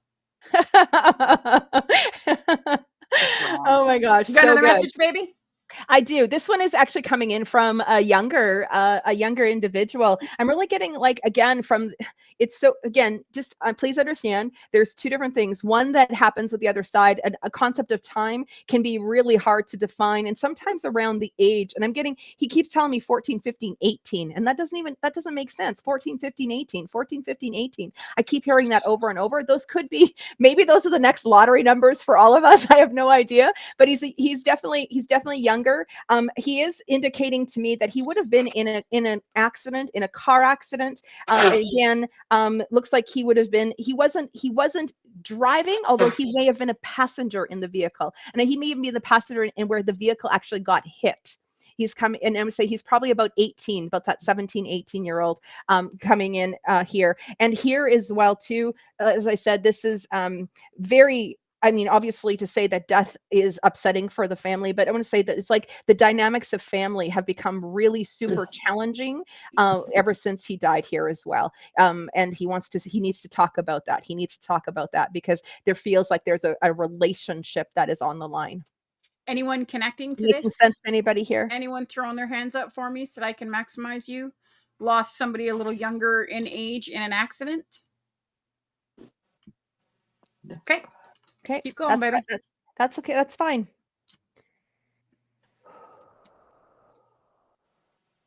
He's also showing me like I'm getting first off, I'm getting the initial M here, like as in an M, as in maybe Matt or Matthew, that kind of thing. And he's also taking me to boots, like a pair of like biking boots. Karen? It's odd. My sister's name was Marilyn, killed in an accident. Okay. A car accident. So I don't know if that's what you're tuning in on. Yeah, please stay with me on this. Okay. Does she have a son who's like 14, 15, 18? She was 14. She was 14. Okay, thank you. Okay. Yeah. Do you have a son? Sorry, love, I'm just gonna, because I'm coming up. Okay. Okay. This is absolutely for you. I was taking it as if it was a male coming in, but this is absolutely for you. And she's bringing up your son. So first and foremost, she's saying, hello, I love you. It has been so long. And she knows the family, the dynamics of what happened and the difficulties that were in play. She brings up a relationship challenge. Is this a strained relationship with your son that you have? It has been lately. Okay. Because that's of I would say, and this may be like weighing on your heart a little bit concerned. It's almost like he's pulled back a little bit, or communication is a little bit strained right now. It's like you can't. It's like he's not listening, or he doesn't want to listen, or it's the ultimate. I know we do this as parents, like we annoy our children. I think that's part of our job. I also think that if they don't need therapy after we're done, we haven't done our part either, because we have to wake them up a little bit. But this is a part of it. Is he around that 30? Is he around 30? He's a little older than Little that. older? 30, 34 maybe? He's 44. Oh, 44. Okay. Yeah. Yeah. Okay, so I want to say, I'm going to go back here to when he was 30. There looks like there was again 30, 34 in that timeline. Things were actually really, really close, but something happened. I don't know whether this is job related for him, and it looks like this is a pattern that's repeating again for him. There's something that's coming up. This is about there's some insecurities here, and also around security. She's telling me, she said she wants you're supposed to let him figure it out. You can't fix it for him. You can't make this better. He's got to decide what he wants to do here. His decisions have led him to this where he's at. And so even though he's ornery and he wants to maybe blame everybody, or he doesn't want to hear your advice, she said, don't bother giving the advice. He'll figure it out here. He's going to figure it out. And he's going to make it through. He's going to come, and you guys, your relationship is going to come back together. She's telling me this is only temporary. But he needs a little bit of, lack of a better way of saying, he needs some time out. Yeah, I totally get that. Okay. Oh, that so resonates. Okay. And I'm just allowing him to be, however, in the process of just taking a little bit of space. Yeah. Just because of my dad passing, and of course. So can we bring up the boots? Like, are you a biker? Do you have biker boots, or you have new boots that you're getting? Like boots. She keeps showing me boots. I don't understand what the boots are about. And she's given them to me in a couple times. Like I've got them drawn like up here. I've got them drawn down here. Like these boots are like really significant and important. Oh, okay. I love dress. I love personal decoration. I like boots, and however, yeah, that's interesting. Hey, I want to go to can we go like get really private here and go into your closet? Yes. Have your boots been falling off the shelf? Are you having to I want to tell, there's a mix up of boots here. I feel like the boots are very significant, that there may be some shoes that are in different positions. You know how you pair boots up, or you pair things up? There's something that is mixed up here. She's in your closet. She's been playing with stuff in your closet. She keeps messing up your shoes, your boots. She keeps taking me into your closet and even stuff dropping off hangers. I feel like I want to pick up the clothes and keep hanging them up again. I could say shoes, and okay, I have these sandals that I wear inside. Yeah. And I looked everywhere for them, and there they were, like right out in the open. Yeah. And so there's been a couple indications where I've been looking for shoes, and it's like, how is that? There they are. They're right beside my bed. She's messing with you. She's messing with you. She's rearranging your shoes, your boots, your closet. She's like in there. I want to say that she would have, been someone, like, it's almost like she's playing dress up in your closet, or wearing your clothes and trying your shoes on, those kinds of things. But it is her. She wants you to know that it's her that's been creating the confusion around your shoes and boots. Wow. Okay. Fun. Yeah, I got yeah. nothing. But FYI. she says, just so you know, she goes, everything with your son here, it's all going to be okay. And you guys, he always will need you. And he will actually come back closer, where you guys are really become good friends, really in a new kind of relationship with each other. So she wants to assure you of that. It's just, he just needs his time out right now, she said. Okay. All right. Okay, cool. Cool. Thank Yeah, you. you're welcome. You are so welcome. All right. You're done with her. You got another message? Do you want me to grab somebody? You take the floor. Fine. I will. Who do I want to talk to? Dana, honey, I want to talk to you. Hi. Hello. How you doing? I'm good. Good. You know that you're thinking way too much, right? Oh, that's pretty. Like yeah, you're that's just not pretty shutting common. it down to save your soul. You're just, Well, I know. and you're holding on to your stress, sweetheart. I totally get that. You have to understand what's happening tomorrow and the next day and the day after that, and you have to always process what happened yesterday. And I think that you're way too hard on yourself based on what's happened before, which you really need to learn how to get past. But you're really struggling. It's like you're not. It's like your thoughts aren't coming together properly anymore. Does that make any sense to you? And it's really starting to irritate you. Yeah. So what's going on? I left my job in Yeah. the summer. That would have been very difficult for you to do. So first of all, It was. I'd like you to be really Yeah. proud of yourself. Yeah. Okay. I was forced out, but I needed to leave. So now I'm just looking for a new job basically and trying to figure out what that looks like. So that's kind of the overthinking, is trying to. We got to do something a little bit different here, sweetheart. Okay, Okay. because you're still taking it really personal that you got forced out, even though I really do believe that you know that this wasn't about you. Like I really do believe that you were the scapegoat in this scenario, and I'm very stubborn in my industry, just so you know. So I'm never going to tell you what you want to hear. Okay, so when I say that you were the scapegoat, it means you were really the scapegoat. Like that's not just your imagination. Okay. The problem that I have here is that you tend to be very loyal, and you don't know how to do things part way. Okay. You don't know how, especially at work, right? I mean, I don't think you know how to do it in your personal life either, but especially at work, it's like you don't know how to not give your all and become completely immersed in it. Okay. And in fairness, I think that that's something that you need to do in your job. So I understand that it sort of comes part and parcel with the position. Okay. But the problem here is that with loyalty, you're really having a hard time trusting and having the faith that when you get into the new position, that everything's going to be okay. Right. Like I got to tell you got some PTSD over this. Okay. And I really want you to work on healing from this, but more than that, I want you to understand, or sort of the universe wants you to understand, that you really do give too much of yourself and you do not get nearly enough in return in those hours that you're at your job. And I understand that you're not capable of doing things part way. I really do get that. But you have to start flipping it in your mind that it was traumatic. Okay. And you do have PTSD, but you have to start looking at how and why you're thankful that you got shoved out of this, because it was destroying you. Like it was such a toxic environment. It was taking you down. Right. And I don't want you know, what we think about, we bring about, baby.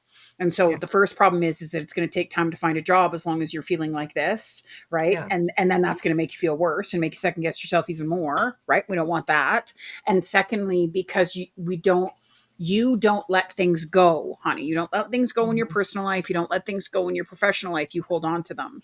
I don't want you bringing this into the next position, because there is a new position coming up within the next 3 to 4 months that you are not going to hear about on your own. I do believe you're going to be looking for positions through this next 3 or 4 months. I don't mean that you're not going to find other opportunities. It's just, they're not the ones you're going to get. Okay. This one is coming through someone else. So you're going to be notified about this position, asked if you'd be interested in applying for it, asked if you're interested in looking into it. They may be talking about it being a contract start, which I would actually love to see you doing more contract stuff, but it looks like it's a contract start. But I really feel like you got to deal with this PTSD because you've taken this way too personal. Okay. Does that make sense to you? Yeah, it does. I mean, I thought I'd gotten through a lot of that. Because I know, like, I'm very grateful. I actually live around the corner from where I used to work, and I go past and I'm like, Thank God I'm not thank there you. anymore, right?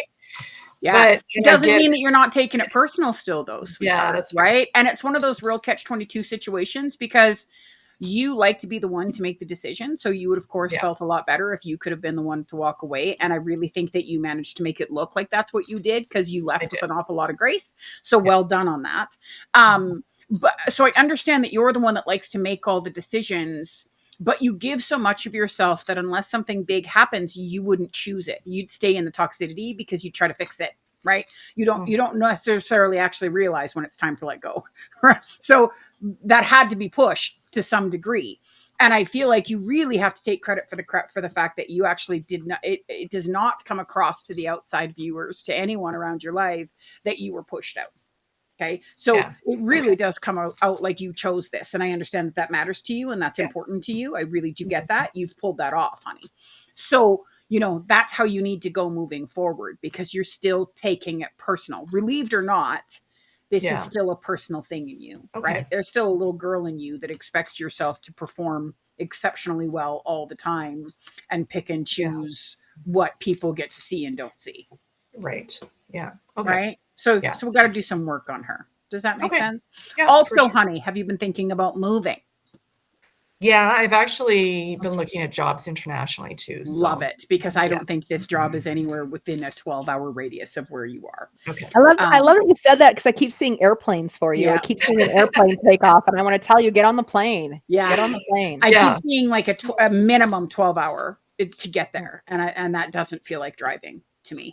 Okay. And I feel like you're probably going to have to start with remote because and this could be a part of the contract thing that I'm seeing, that there's this stuff that needs to get filled out and it's going to take time for those approvals to come in, but they want to get you into the position. So they might have you remote a little bit while you're trying to get packed up and moved and get everything done and get all the right paperwork, the right authorization through. It's a really great offer, sweetheart. And to be honest with you, I think it's going to be your last offer. I think it's going to be the last position you take. That would be a relief. Yeah.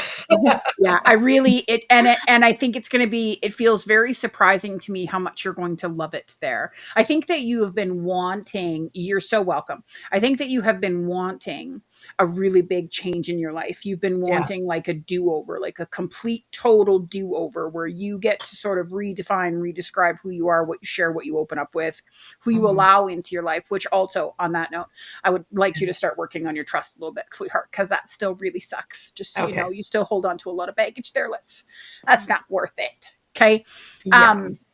Because I think that this move is going to end up involving a significant change in relationship. It's going to involve a significant change in home. It's going to involve a significant change in what you class as home. And this is going to be the last position you do, which tells me that I think that you're going to retire there and choose to stay there. Okay, cool. And I don't think you're going to be doing that alone, just for the record. Okay. Yeah, I would say that. And I was just going to, can I add that in? I just feel like that's where your relationship is, by the way, too. That's, Say that again. Sorry, Bonnie. I said that's where I'm really picking up on the relationship for you as well too, and that'll be the reason why you stay. Correct. The job is going to be great, but the reason you stay is because you fall in love. Yeah, the job is going to be awesome, but that's not why this change is happening. It has zero to do with the job. It's just they know you and understand you. The universe, your guides, know you and understand you so well that if you don't have the security of the job, you're not going to go find the person. So, like you're not going to. It's not like you're going to go there on your own and go, oh, I think I should meet somebody in this location. That's why you need to get on the plane. You need to get on the plane because that's where he is. That's where the relationship is. That's where life. It's big and it's going to be scary, but that's where it's like that's why you can't find him because he's actually not here. He's on a different continent. It's going to be forever, actually, and it's going to happen fast. Yeah, it's going to happen fast, and it really. I'm not going to lie to you. It really does surprise me because typically, in the age brackets that we're looking at, there's a lot of baggage, and there's exes, and there's divorces, and there's custodies, and I don't see any of that. Like none of it. Like none of it. Like none of it. Clean, right? It's so clean. It's so clean, which is just insane to me. Yeah. Because that's just so uncommon at this stage of the game, right? Yeah. But it is just so clean and it's so freeing. I keep seeing you guys walking by water. I keep seeing running. So I keep seeing being really active. I keep getting this armband where music gets played from, and that's like a running band. Do you know what I mean? Where the little phones and stuff get stuck in. it's awesome, sweetheart. I see being able to go do the little mini travels because you can do it by a train or something. Like there's all these different, it's like countries or total different destinations that are so close to get to that you guys are constantly taking off and going on these excursions and checking out this cool stuff. And I just feel like you're falling in love with the area. And I got to tell you, I just don't think you're ever coming home. Okay. I think can I ask? I'm totally cool with that. I might need to come back occasionally to see my kids, but that's okay. Yeah, and they can come see you too. Yeah, exactly. So I have a question though around that, because I've been working like in education. Yeah. And I realized though, like I actually would probably, I'm okay with doing that just to work internationally. Yeah. I also am very passionate about health and wellness and that sort of thing too. And I've been considering. So I would actually love you to create your own program and your own course that you actually start to teach virtually and then have retreats that come in. But that feels like your security and stability, I got to tell you, baby, is super important to you, and getting you to this location so that you can have this relationship and you can start this new life so that you can bring in the next chapter feels really important to me. So I would love you, while you're going after the job, to start building this program. Okay. But you can do this at the same time as you're doing this job, which is going to get you international.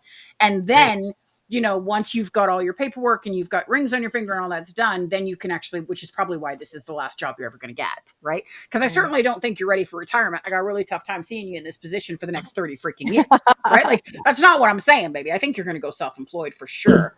It's just that I would like you to build yourself into that, because your need for security and stability, you and I both know that if you don't feel safe and secure, you're not going to let him in, right? No matter how much you want him, you're not going to let him in. You have to know that you can take care of yourself before you're willing to allow him to be a participant. It's just how you work, darling. That's just not something we're going to let go of, right? So, but I do see you as a teacher. So this is important. I see you as a teacher in health and wellness. I see you as an instructor.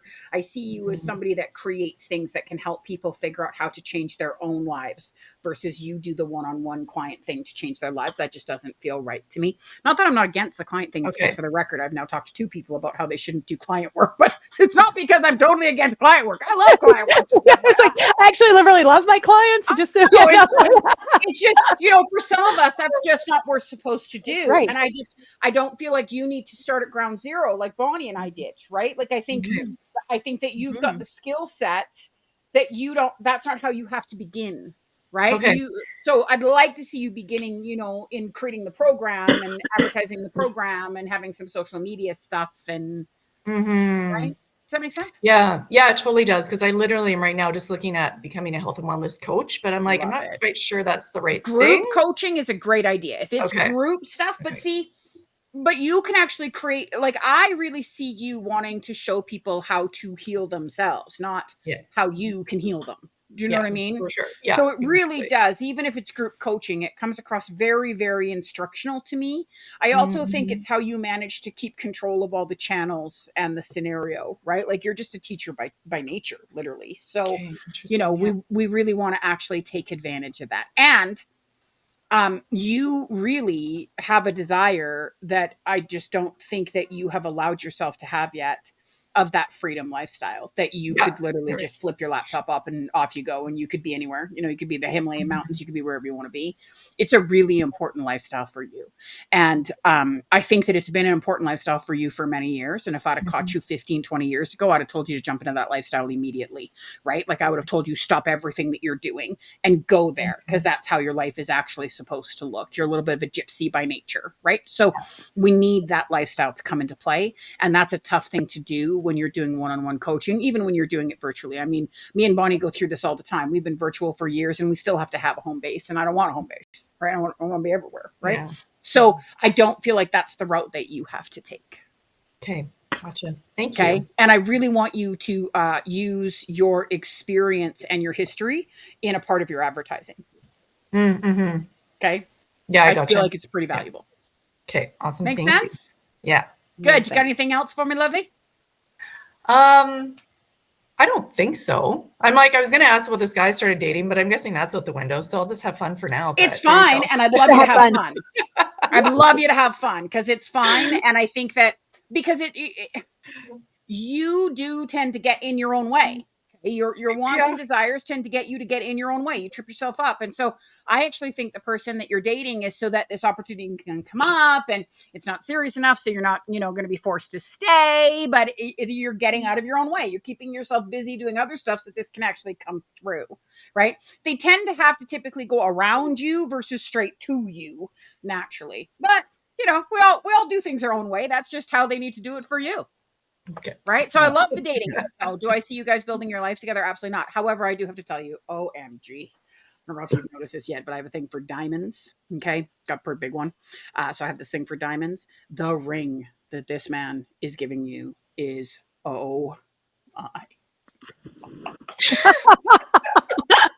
Like, oh my God. So first of all, it's an emerald cut diamond with all of these layers.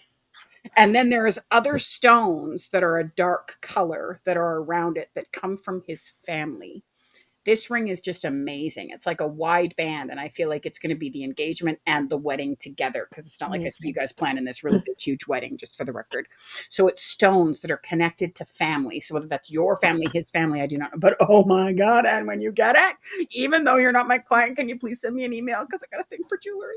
Okay. I have a thing for diamonds. Can we plant that seed in Nolan's kind of, consciousness as well? Honey, I don't need to plant the seed. I'll call Nolan myself and go, baby, she needs a bigger diamond. I think I want that. What we're talking about here. We're like, look, you guys, I got no problem telling any man the diamonds need to be bigger. My husband had a custom made one for me with a 5-carat flawless for our 25th. So I got a big thing for diamonds. Just for the record. Amazing. Amazing. Inheritance for your children, right? That's what my husband decided. We had so many kids, it might as well go on my finger and then they could all fight for it later. But you are getting married. That was the other thing I wanted to tell you, which I find very entertaining, because there was a part of time in your life where you were like, yeah, if I'd have said that to you, like even 7 or 8 years ago, you'd have been like, But now there's actually a part of you that's quite excited by the idea, and it's lovely. Okay, awesome. Thank you. You're so welcome, baby. Okay, so I know we're coming kind of close to our wrap up here, but has everybody been having fun? Have you guys been having fun? Like just do this. So fun, right? Should Bonnie and I do this again? Do you think? I think we should. I think this is so good. This is so good. Yeah. I have two really very significant individuals coming in that I just need to talk about here before we go. One of this, as an example, we never know as mediums who it is that's going to come in, but I have a German Shepherd dog. I want what Dana's got that is sitting basically beside me, and has been making himself very, very known. And I would say almost like it's not like a black German Shepherd, would be more like more of a tan German Shepherd. And I want to say that I feel like this would have been a family dog. He would have spent, I just feel like he's lived with you forever. Does that make sense to anybody here? Do you have a German Shepherd? There's a German Shepherd dog, and I just feel like this dog is yours. Like this is 100% your dog. Melina, honey, does that connect to you? Put your thumb up if it does. Anybody? Okay, because this German Shepherd dog has not left my You're lap. Saying yes, Melina? You're saying yes? Okay. Okay. Just give me a second. I thought that's what she was saying. I just wasn't sure, Bon. Okay. Yeah, I don't see. This is my Melina. Just so you know, hi. She comes from me. She takes all my courses. She does all my stuff with me. Amazing. Yeah. So, Melina, honey, unmute, baby. Unmute, beautiful. So this dog really was a part of your family. Like he's like a child. Like I just feel like there's such a love loss here with this dog. Does this do you understand what I'm saying? Yeah, my grandfather and my grandma and grandpa had a dog named Heidi. Yeah. And she would sing to like Dolly Parton and Kenny Rogers and stuff like that. She was spoiled. Oh my God. Because I love that you said that, because in the same breath, the whole time KJ was talking to Dana earlier, I'm going 9 to 5. That's a way to make a living. And I'm like, seriously, I'm singing Dolly Parton songs. I'm like, what the heck? Okay. This is so great. Yeah. And it was so funny because my grandmother used to sing too. And when they would sing or say Dolly Parton, she'd go like in a high pitch howl. And then when they'd say Kenny Rogers, she'd go, in the middle tone. And then if you went Johnny Cash, she'd go like really low. What? Yeah. Wow. Wow. Okay, seriously, how much fun is that? I want to say this dog comes in, but has your dad also passed away, Melina? Yes, Okay. my dad. Yep. Okay, because the dog is with him. The dog and I get the two of them together. And I would say that your dog, this dog comes in, and like I said, has been hanging out with me almost the whole time that we've been here. Almost like to the sensation of feeling like this dog thinks it's a small dog, but it was actually a big dog because it's been trying to get up on my lap. Like I feel like it really Yes. right. And so and your dad is here as well too. Your dad just wants to acknowledge that how much in the last has it been 4 years since he passed? Because he's given me the number 4. No, it would actually be my grandfather. Well, my dad did die, and so did my grandfather. My dad died when I was 3, though. Okay, okay. And the dog was very attached to my grandfather, and we had to bury her Okay. with my grandmother. So thank you. I want to correct that then. And so does it make sense again? Around 4, did your grandfather pass away like 4 years ago? Does that make sense? I'm still getting the number 4 here for you.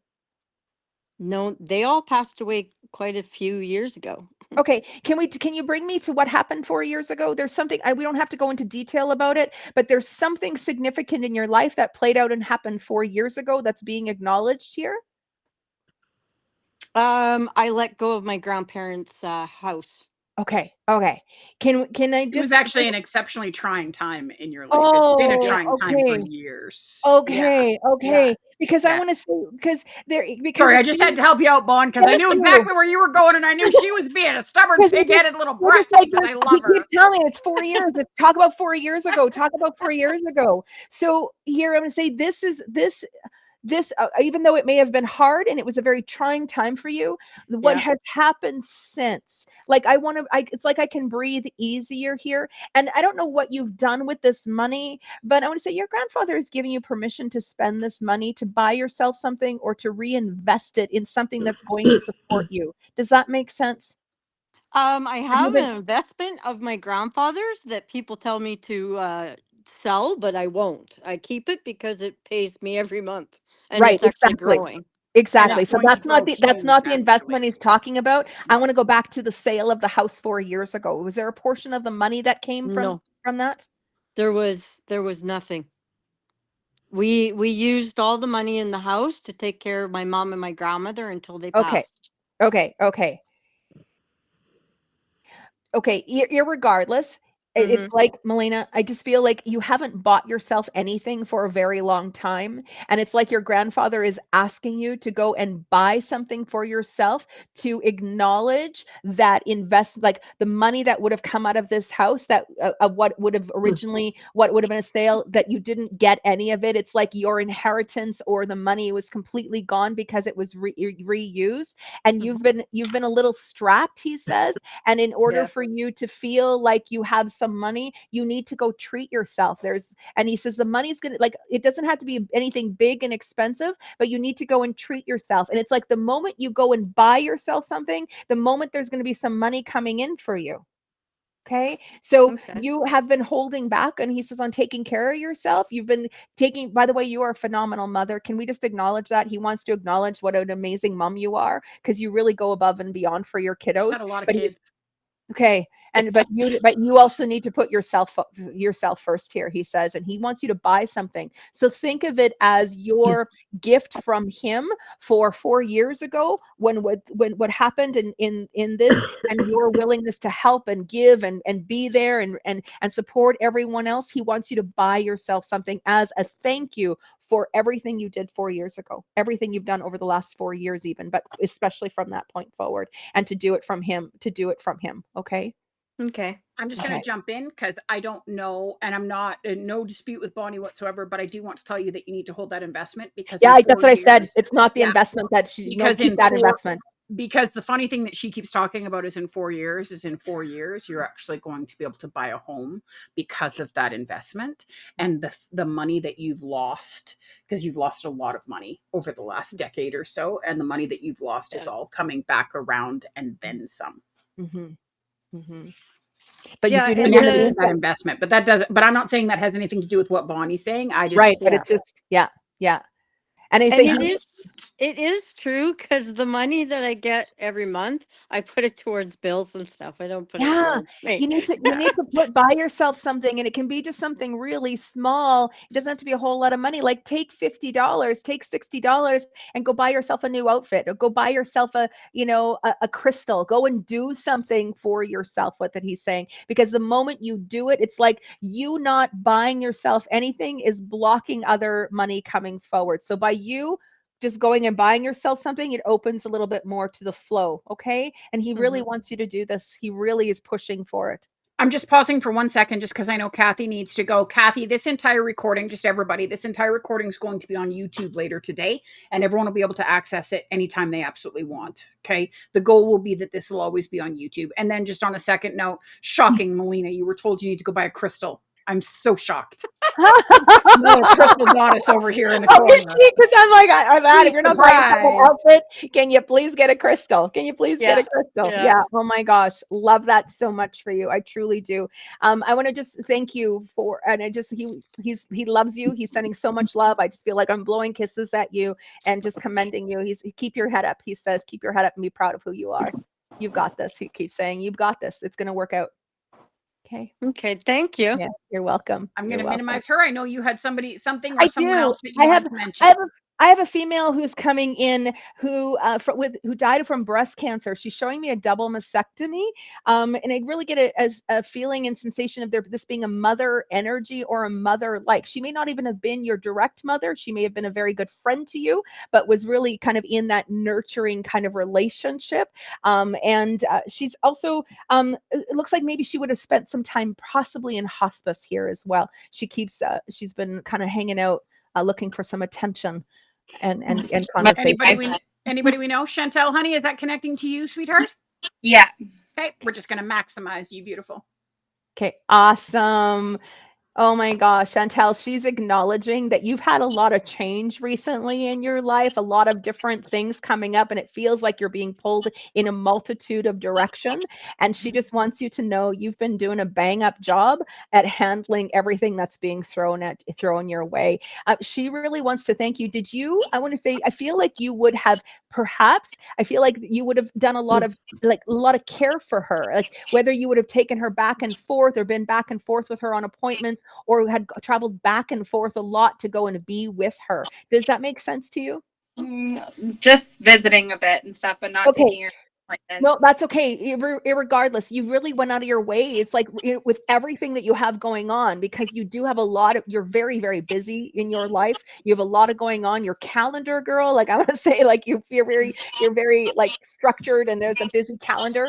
And she says that you took time away. She wants to acknowledge how much your visits to her meant. She doesn't know whether she ever really could articulate it, but she wants you to know that you really did help her get through some of the worst times of her illness and through the challenges that she was going through. So she thanks you for being a constant for her.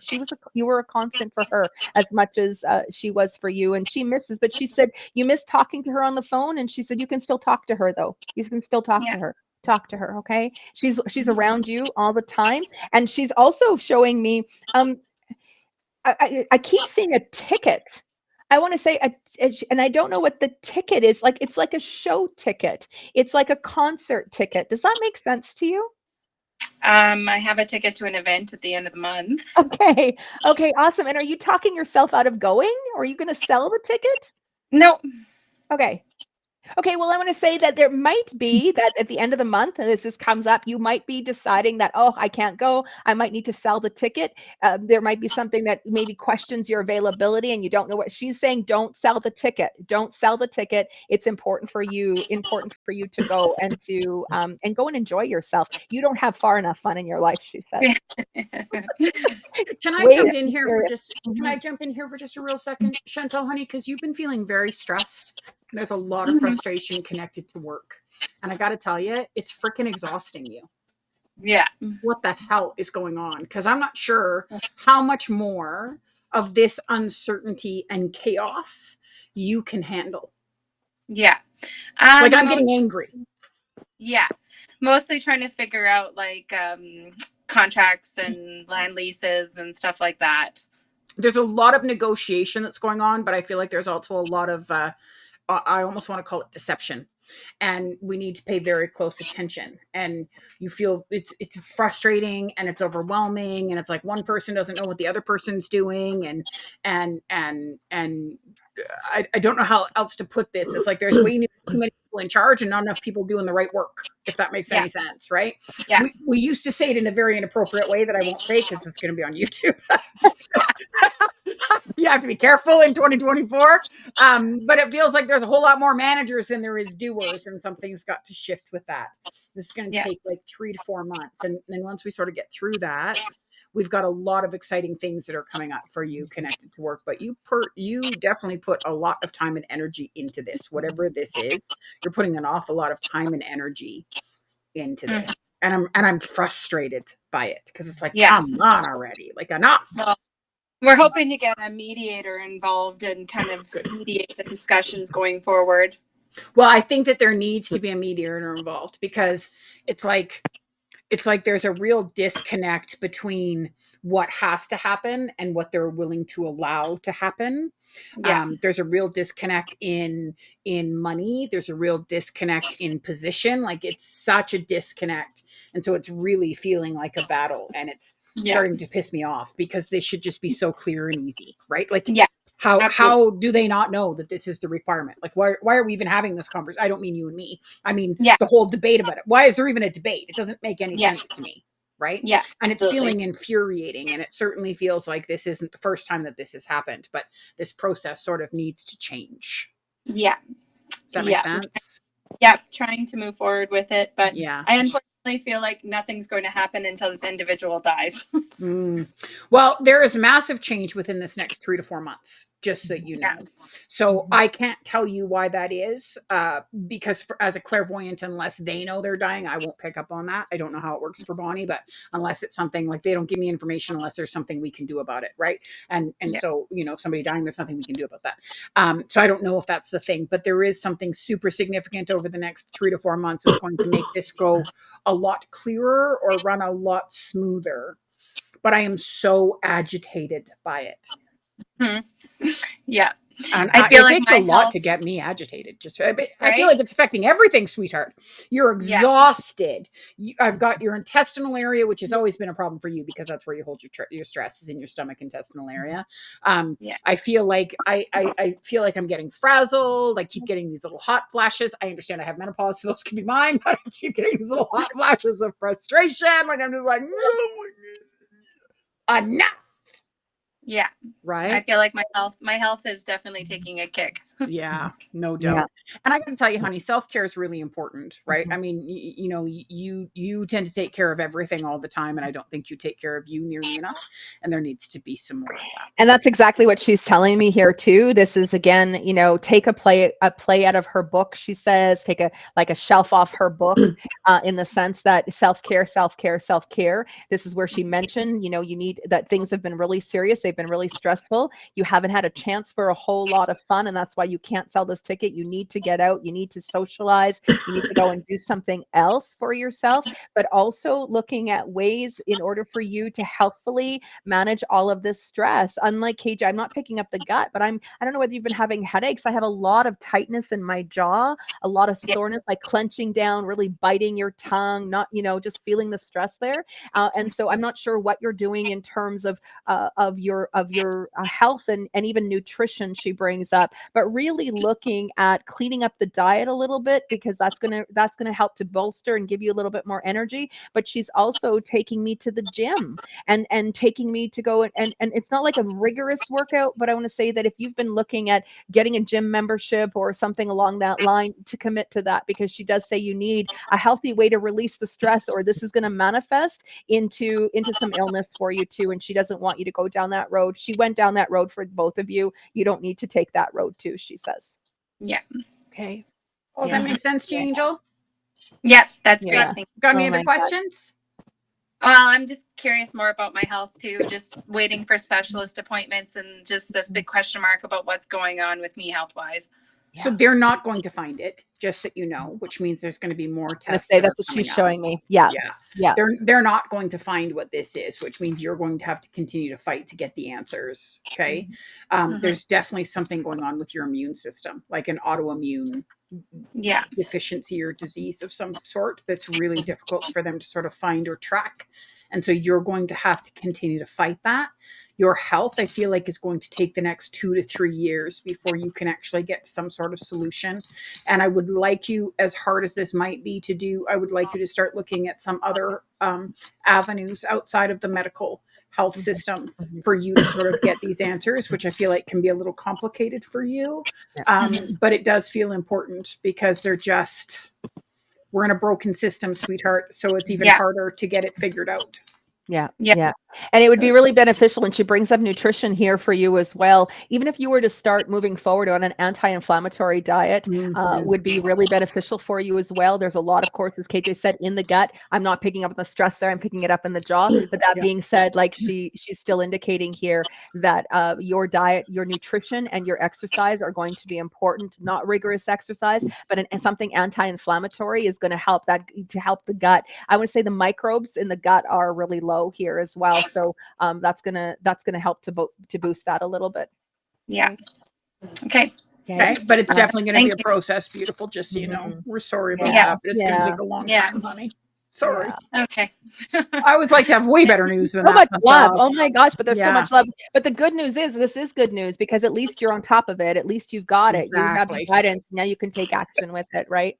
1,000%. Okay, so just really quickly, does anyone else really quickly have any question that they would like to ask? I'm willing to take one person if you throw your hands up just before we finish and see if there's a message for both. Hey, Kelly. Hey. How are you? Good. How are you? I don't actually like to share myself. You know, you don't like to share yourself, right? You know, you have. Definitely. What can I do for you, beautiful? What do you see coming up with new community or new career down the line? So 2 things, actually. So I have a move actually coming up within the next 16 to 18 months, but I don't know, because I feel like if it was involving a house move, there'd be a lot of boxes and you going through things, and that doesn't quite feel right to me. Okay. So I'm going to assume that this is connected to work. In fairness, anytime something new happens to you, it takes you a long time to adjust and get settled. So it feels like your life is sort of resetting itself. And that causes you a lot of internal stress. Okay. I don't know if you know that you're actually a little bit of a perfectionist by nature. Did you know that? Not really. Really? Oh, you are such a perfectionist internally. Such a perfectionist. It's a part of actually why you have such a hard time sharing yourself, because you don't trust yourself enough to share that you're doing it right, or that it's going the way you want it to go. So you just don't share, right? You have a lot of insecurities and a lot of fears that are internal. So I have a massive shift coming up for you. I'm going to say 13, 15 months. So I have to assume that this is connected to work. I am seeing studying around you, but that's connected to joy work, not career work. I'm seeing lots of studying around you, which I really think I would like you to do a whole lot more of, because I feel like you've been sort of drawn to that avenue for a long time, and haven't necessarily trusted yourself enough with it. So I'd really like to see you trust yourself a little bit more there, because ultimately down the road, that's the avenue I'd like to see you go down. Okay. Does that make Me sense? too. Me too. Yeah.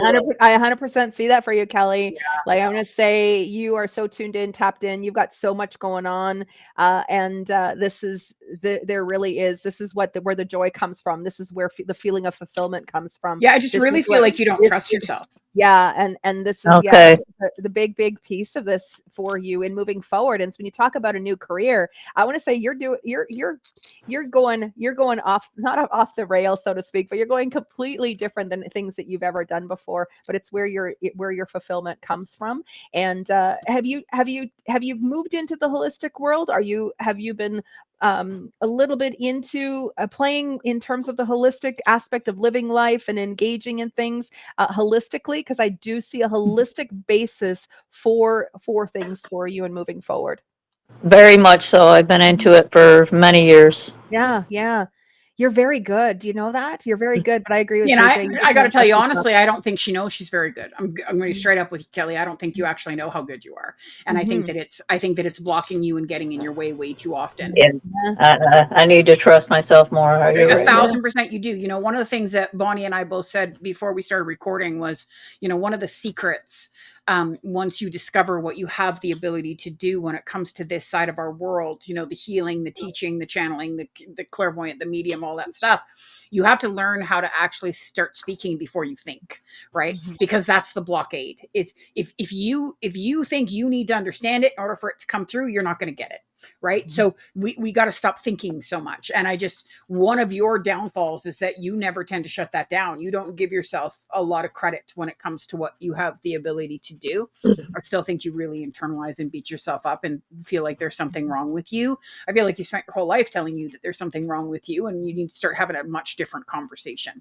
Yeah. Like one of the biggest recommendations I would have for you, Kelly, is to get out of the comparison trap. The comparison, looking at other people, what they're doing, comparing what you do compared to other people. Yeah. It's really only highlighting insecurities. And so being able just to kind of move into a place where you can trust. And that's a really big 5-letter word. I mean, I work, you know, with a lot of individuals, and that's the major word for all of them in terms of trusting what they're receiving, trusting what they're getting, trusting what the words that are coming out of their mouth. And that's a big factor in this. But this is, again, for you just to, it's like go into your own sandbox, just begin to build your own sandcastles and play in the sand, and not quit looking at what everybody else is doing. And I would actually really encourage you to stay off social media, because social media is making you feel like you're not keeping up or doing good enough job at this yourself. So once you're able to build the confidence, and once you have, then for sure, go and see what other people are doing and take that in. But it's also that comparison is really getting in the way here for you as well. I think it's such an important lesson, honestly, for everybody, not just you, Kelly, for everybody absolutely. Because, right? you know, one of the things that we tend to do is we look at other people's lives. We look at what we see in other people's lives. And this is what's made it so much worse in social media, because looks can be really deceiving. And just because something looks a certain way does not mean that any of us actually know, understand, or comprehend their story, what they're going through, what is really happening behind the closed doors, you know, what they've had to process, what they've had to experience, what they're actually experiencing right now. I mean, I'm in Canada's top clairvoyant 34 years, and I'm probably one of the most honest, outspoken people you're ever going to come across. And I still keep a lot of shit that nobody knows is going on in my world, right? So people look at my life, and they look at the success, and they look at all those things, and they judge themselves based on that. And we all do it. It's something I've gotten very good at not doing, because I know that the grass is never greener on the other side of the hill. And just because it might look like they've got it together does not actually mean they does. Because Lord knows I've looked like I've had it together for 34 years. And I assure you I have not. I definitely don't have it people together. Look at me all the time. They're like, what do you mean you don't have it together? I'm like, oh my God, I am crazier than you. Why do you think I do this for a living? Like, I make you look tame, right? So it's so important that we stop. And it is something that you're really bad at, whether it's a family member, whether it's a friend, whether it's somebody you see, whether it's you look at their life and you think that they're doing so well. It's so important, and that you're not. And it's so important to stop looking. And this is for everybody. Stop looking at other people's lives. Stop looking at other people's journeys, right? Stop thinking it's harder for you and it sounds like it was so much easier for somebody else. You know, I got to tell you, when I first started in this business, I had to work in a 1-900 phone sex line at the exact same time, because I'd just come out of an abusive marriage. I had a newborn to feed while I was trying to do reading. So I had a 1-900 psychic line and a 1-900 phone sex line. Yes, just for the record, a hairdresser, hair dryer can actually sound like you're doing something. But I didn't have any choice, because I had bills to pay, right? And it was against everything in my moral factor to be able to build that. So, you know, when I go teach people how to become successful in an industry like this one, they all look at me and they're like, okay, well, that's so much easier for you to say. Oh, please. Like, do not assume that this is what it always looked like, because this is nothing like what it always looked like, right? Yeah. What we show and what's real, what we present ourselves as, and what we're going through for all of you are never the same thing. You got to start, and frankly, we got to stop grading ourselves with our own damn ruler, forget anybody else's ruler, right? The secret here is we got to stop grading ourselves. Let's just be honest, right? We're here to live and learn. They go together, right? It's like giving a child crap every time they make a mistake on a test, or they didn't figure that out before the social study teachers taught them that lesson, right? I didn't know anything about pygmies till they taught me pygmies, right? So how would I have been able to pass the test if I didn't have the information, right? We get so good at grading ourselves, and I'm sharing that with you because I think that you are you have perfected beating the crap out of yourself, I gotta tell you, and that is a lesson that you need to undo. Okay, because completely unnecessary, right? And Kelly, I just want to say, and I know I'm reiterating things again too, but you're really good at what you do, and all that is required is for you to make a commitment a little bit in doing it and keep practicing. Everything requires practice, and as you practice and you allow flow, and you're doing as KJ says, you just let go of the perfection of it and just start allowing things to unfold. You're going to surprise yourself. You really Believe are. in the journey, baby. Like seriously. Yeah. Believe in the journey. Okay. Thank you. All you're those very things welcome. made such a difference in my career. I wouldn't give up any of them. Right. Yeah. Thank you. All right, sweetheart. Oh So my gosh. This Thank you was so much much. fun. This was a lot of fun. This was a lot of fun. Thank you so much, everybody. Thank you so much for coming to join us. We will notify you guys again when we're going live. Now, understand just really quickly, because this is also going to be on the video. The next time we go live, we will be going live on YouTube, and you will need to be able to be a subscriber in order to be able to ask us any questions. We were just not going to miss out on today because of a technical snafu. Bonnie and I try to keep our word as much as possible, and this was not going to be an exception to the rule. So we are, just that you guys know, we are trying to get together more so that we can have more YouTube going on. Both of our worlds just sort of exploded. My courses took off. I lost my father. I've been through an entire transition for the last year that has just been completely different. Bonnie, of course, has been doing so much. She's had health stuff, plus how busy she's been with work. Like we're trying so hard to actually take the time to be able to do the YouTube stuff. So please subscribe, like, participate, send us topics of things that you would love us to talk about. I know one of our goals with Beyond Belief is to show people how unbelievably amazing it is to live in the open, of energy, to live in the openness of attraction, to live in the openness of getting past and out of our own roadblocks and into this intuitive, universal sort of dimension that we can vibrate and attract absolutely everything we want. So that's what the channel is all about. We will decide in the next couple of weeks when we're going to do the next one. It was so wonderful to see you all. I'm going to let Bonnie finish this off, and we wish you an absolute wonderful day today, you guys. Oh my gosh. Everything that KJ said times 10, because it's like so amazing to be able to come in and do this with you guys. I think the other piece too is that, yes, please like, subscribe, be a part of these events with us. And more importantly, also keep your eye open, because we're also going to be doing some in-person events coming up as well. So not even just virtual, like actually come and be with us and hang out with us for a day or two. And I'm actually going to share a secret, because Bonnie brought it up. We're actually looking at creating an ultimate intuitive retreat, the two of us together. So it's coming. It's come to Barbados. Oh, devastating. No, absolutely not. For any reason. We don't like the Barbados. Bonnie, put that on the calendar. Okay. That took me all 2 seconds. Yes, so just know we've got lots of really great things coming together. And there's also this aspect of timing of everything. And as much as, KJ and I just really we want to do it at these certain, the universe has a different idea. And so we honor what that is as well. And knowing that as this comes together, and even the channel and these events, it's happening at the exact perfect time. And just want to say thank you so much for taking time out of your lives to be here, to contribute into the energy of this event, and for entrusting us for this afternoon to share these messages with you. Really is open your lives to us. It's just such open a your heart. gift, exactly. Right? That means just as much to us as it us really being does. here might mean to you, truly. Yeah, absolutely. We live a very blessed life, and we're well aware of that. We are well aware of that, and it's because of each and every one of you. Yeah. So thank lucky. you. Thank you. All right, everybody. everyone. You guys go have a good time. Have a wonderful night. Both of us are sending you tons and loves and hugs. Bonnie, stay on for me once I stop the recording. As everybody leaves, we're gonna have a little chat and talk about how we did, because we like to talk to each other about it. So I wish you guys all a wonderful week. Thank you, everybody. Very soon. Bye, everybody. Bye.